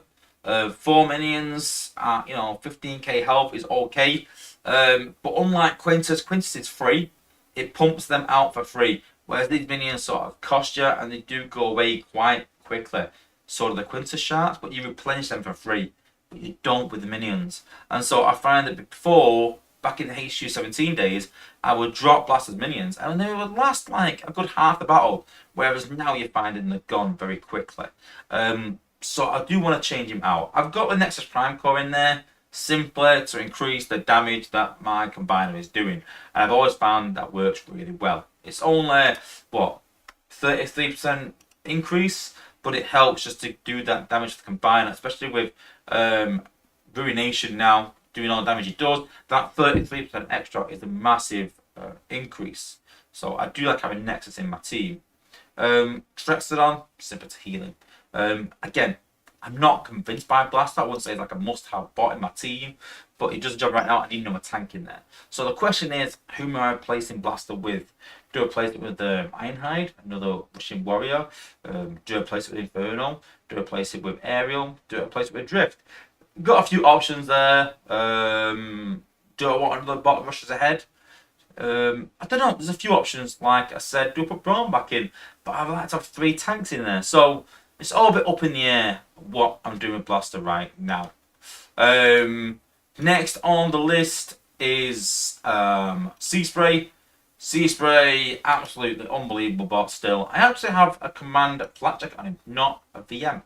And that's because it increases special bullet damage by 13%, which is slightly less than a VM, but it still does the job. It still does what it needs to do. And I've always said that you see a lot of my bots are like 67, 68, 69, some at 70, because I need them to do what they need to do. Now, if I need them at 70 to do what they need to do, then I'll max it out. If they do what I need to do at level 65, I keep them at 65.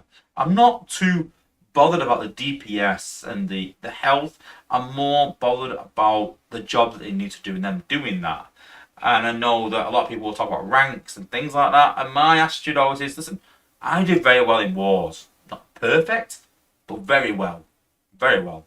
And I'm playing with level 67, 68 bots. Mostly at corporal and sergeant rank at a push.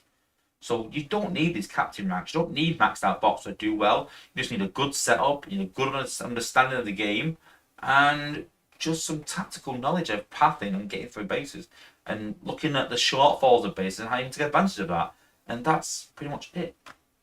Going with glitch, I like Sea Spray stand back a bit. I need a couple of gunners just to stand back so they can do the damage from afar. And he still stretches a decent amount, so he stays back and does a decent amount of damage.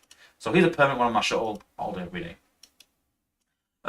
Next up is Roadbuster. And Roadbuster, unbelievable, guys. 6811 is like the magic number where at 12,100 he can take out anything that's shielded. Gone, smashed it, done. Absolutely immense, this guy. But he couples well with a really good bot. Now, one really good use for him is to hit the age core. Just hit the age core. It's done with. I know that people struggle with the age in the cluster with my Cronus. Well, you know what? Hit the age core with this guy, and it's gone. That's it. You don't have to worry about it anymore. You still got to worry about the MDS and everything else, but you don't have to worry about that. So, I use him for not just that. It can be used for that, but I couple him with this guy, Brainstorm. And I've had a few people message me going like, oh, is it a bit like Air Raid? Yes and no. Does he explode in an area? Yeah. But that's like almost saying that Warpath and Sea Spray are the same. They are similar, but they're kind of different in a way. Warpath's used in a different way than Sea Spray is. Yeah, they do damage on the line, it doesn't mean the same bottle.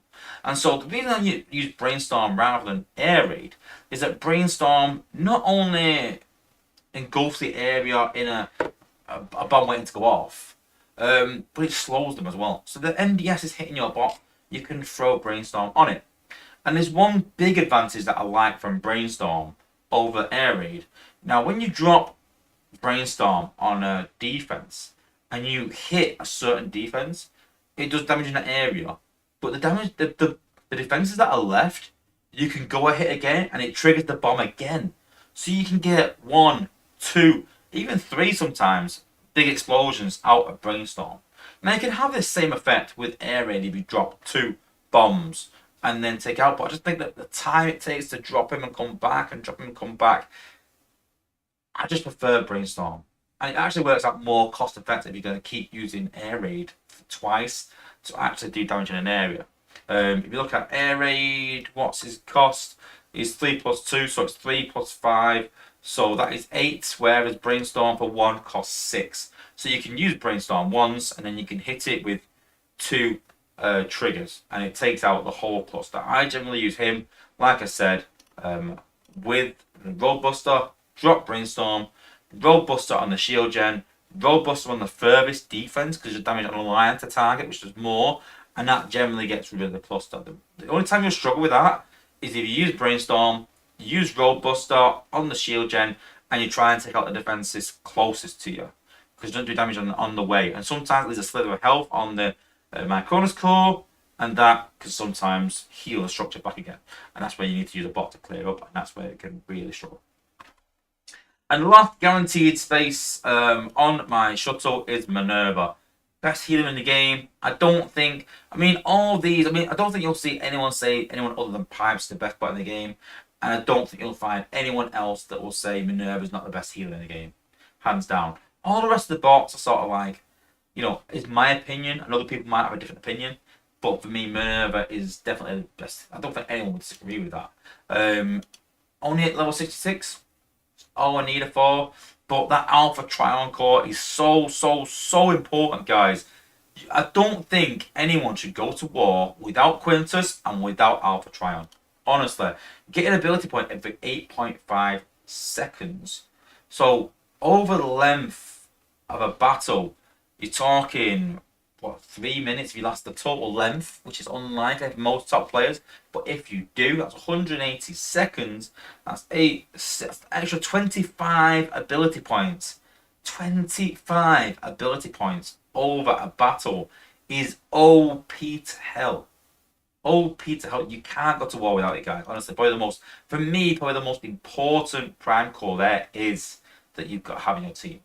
Combat wise, I like Rung. But some people will use a damage combat, like something like a Zor to do damage behind the healers. Just going back to Roadbuster, I haven't set up with a G1. That makes him obviously one shot. I like Buzz Strike because it keeps him back a bit.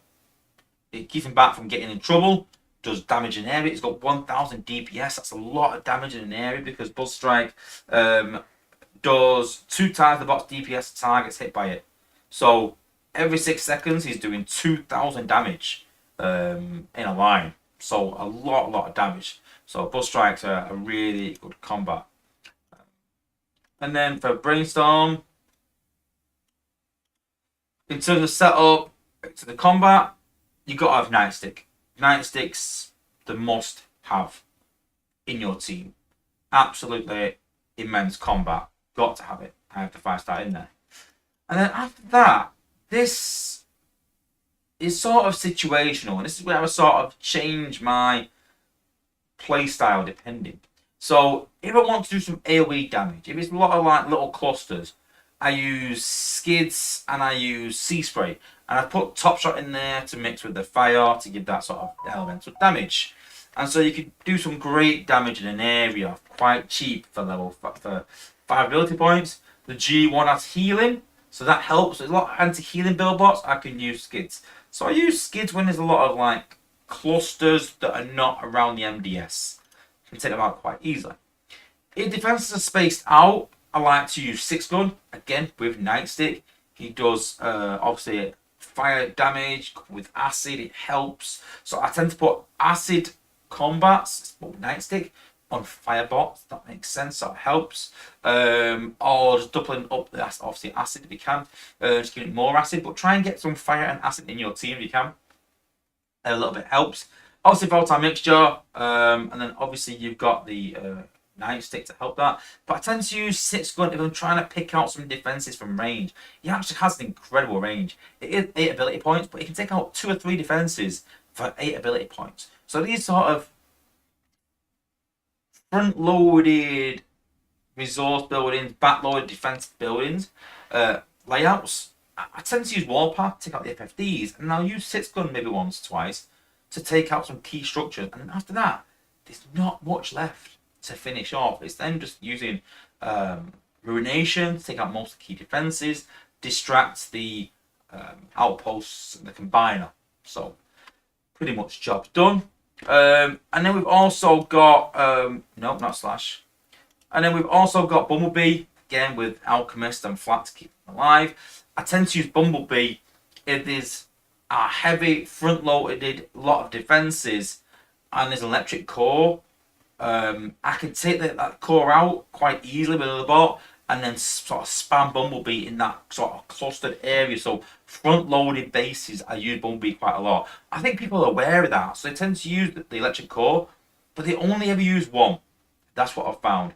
So you can't really use sea spray to take it out. But that's where I use skids instead to take out that little build bot, maybe a boost. So you can use skids, use a boost, take out that sort of do damage in that area, take out that build bot, spam Bumblebee, just keep stunning everything. I also use Bumblebee if Laser Optimus is in an outpost on the launch pad, because he stuns ability and stops it.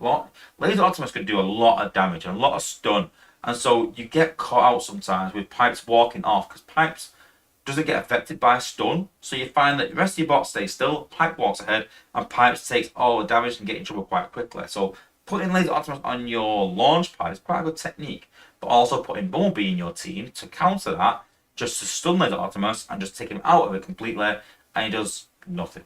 So that's a good tip. But don't forget, Laser Optimus is not a warrior, he's a special bot, so you can actually use Bumblebee to stun him. Same with Optimal Optimus, with that stupid passive that everyone hates in a good way. You can stun him with Bumblebee to stop him doing that passive. And you stun him for 12 seconds. By that time, hopefully, most of your bots have killed him. So Bumblebee can really good for stopping those sort of pesky special bots in outposts and sort of clusters on the launch pad. And I really like Bumblebee. It's a really good bot. We talk about risk and reward, about being a scout. Yeah, but I use Bumblebee quite a bit. Then there's obviously Warpath that I use on backloaded FFD heavy bases. Very, very good bot. Very underrated. Literally maxed out. The only bot I have maxed out because you need those 2 shots to take out those defenses. And it can, honestly, I've had some bases where he's cleared a huge area and cleared out all the FFDs and made it such an easy walk. I've had people in my alliance list today saying, oh, I'm really struggling against this certain base. It's normally the back-loaded defense, front-loaded resource buildings, bases. And I said, listen, Warpath is the answer. I really struggled against them bases. Did an awful war in Horde. And I was like, I'm going to get Warpath. There's too many players doing well with Warpath against these bases for me not to. So I don't use Warpath in every single attack.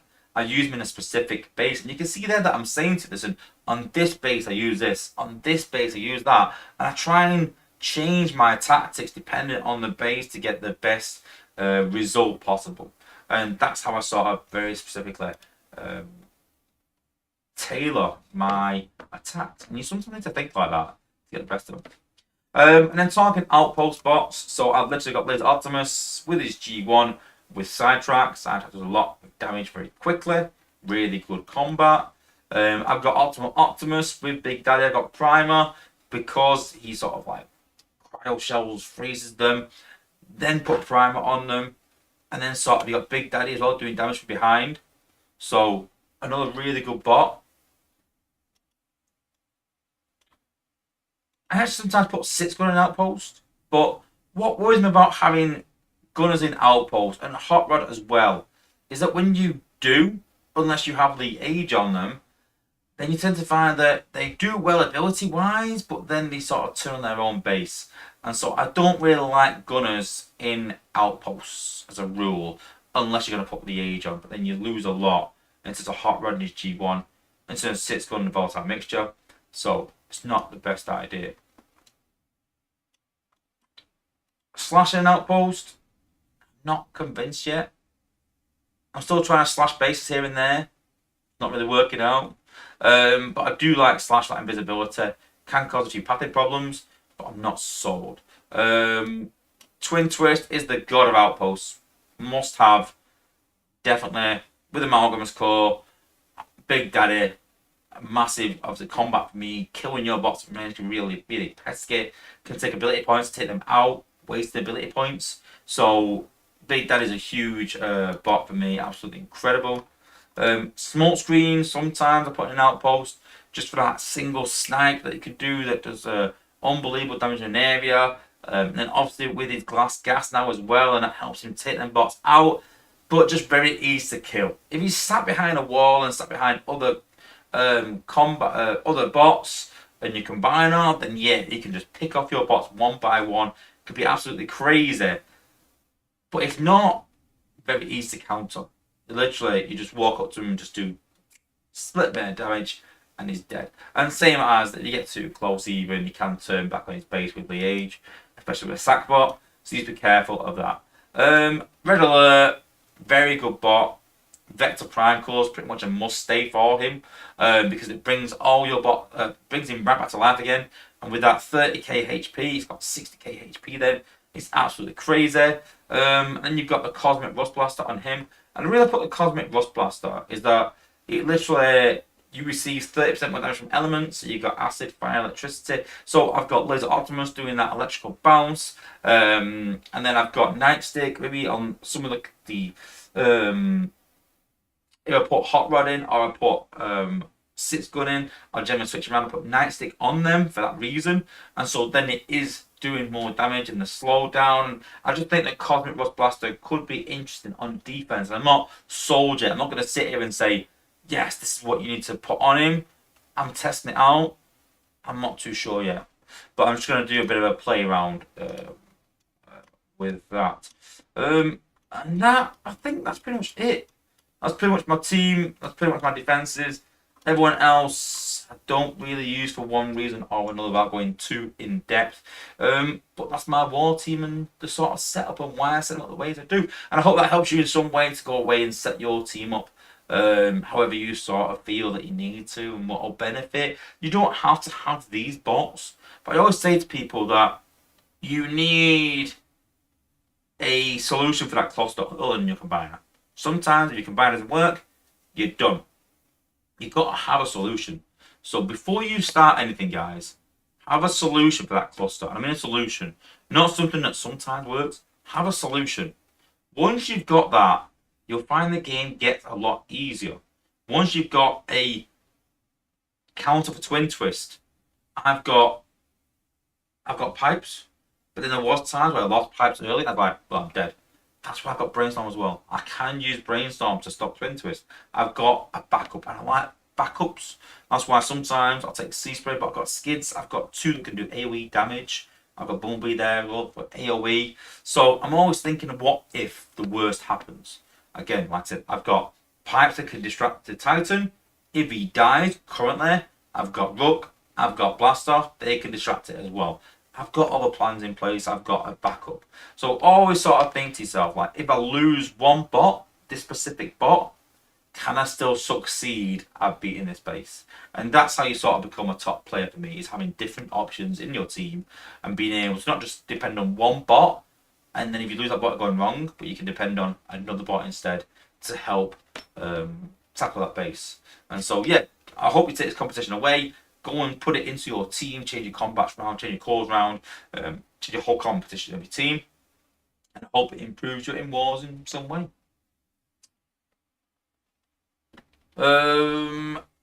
See what everyone's sort of saying. But I think the big thing I take from that is, guys, like I said, I'm almost a solid 300 player. Almost. I know text will say, well, you dropped a really bad one in Horde. And that's for a Warpath. And listen, my average in G1 right now is 290. So it's close to 300. I think it was 295, the 293, I think, last tracking, and 290 this tracking. So yeah, almost 300. And none of my bots, apart from Warpath, are maxed. You don't need max bots, guys. Honestly, it helps, but you don't need it. Texas Hammers put Blast. I'm just degraded it. Yeah, well, don't get away. But yeah. I placed Blaster with Optimal. Yeah, I didn't want another bot that I struggle with to do damage, high cost. You know, at 7. I've already got quite a few bots at high cost. I've got 6 gun, does 8, and I think it does more damage than Optimal Optimus, and 6 further back. So I personally prefer 6 guns to Optimal Optimus. So that's the reason why I wouldn't put on my team. Just preference. A lot of interference. Yeah, well, I can't turn my phone off because it needs to connect to the Wi-Fi to be able to. I have to connect my phone to the Wi-Fi to connect to the stream. And so if I turn it off completely, I'll need to look into it. But yeah. Put Buzz to 10, you You know what the funny thing is though, like, I'm not even short a Titan combat spam, but you know what I mean? I like to save for a rainy day. I do. I could just say this stream has been 2.5 hours long. Wow. yeah, I've enjoyed the stream actually. Yeah, I've got 2.6 mil as well, but I don't need him at 10. I don't. Look, I'm getting 3% damage boost. That's all I'm getting. For how much? For 750k. No, nah, will do. It's fine. Hot Rod over Minerva. Maybe. Yeah, I am starting to do a few heelless wars, but I'm just putting 6 gun and Bumblebee in rather than choosing between them now.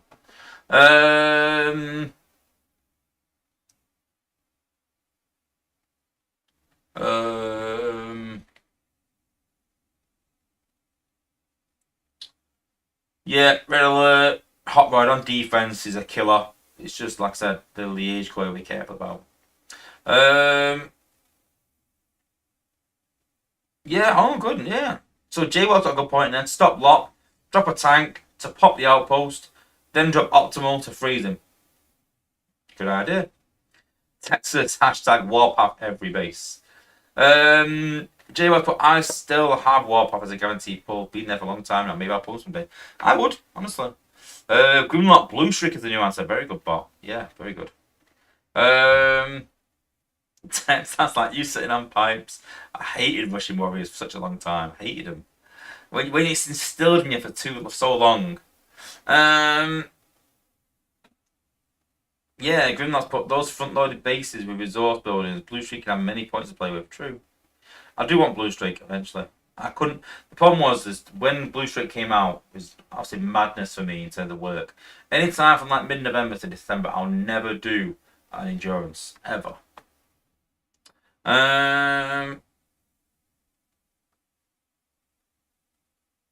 What else?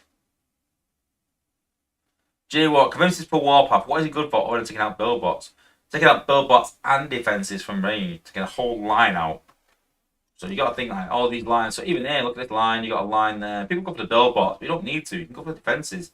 But people are so stuck on going on build bots just for the sake of pipes. Honestly, it's madness. Blue Streak builds up to one-shot buildings in Zone 15 and 16. Yeah, but not in wars. That's what matters to me, sadly. But yeah. Ultimate Optimus can carry Bash Breaker. Yeah, I know. I'm just not convinced with him, really. I just think that he just gets too... I've already got, like I said, I've already got Roadbuster that goes too far ahead. I don't want 2 bots I have to worry about. I'm already worried about Roadbuster or War. I don't worry about 2. So 1's enough.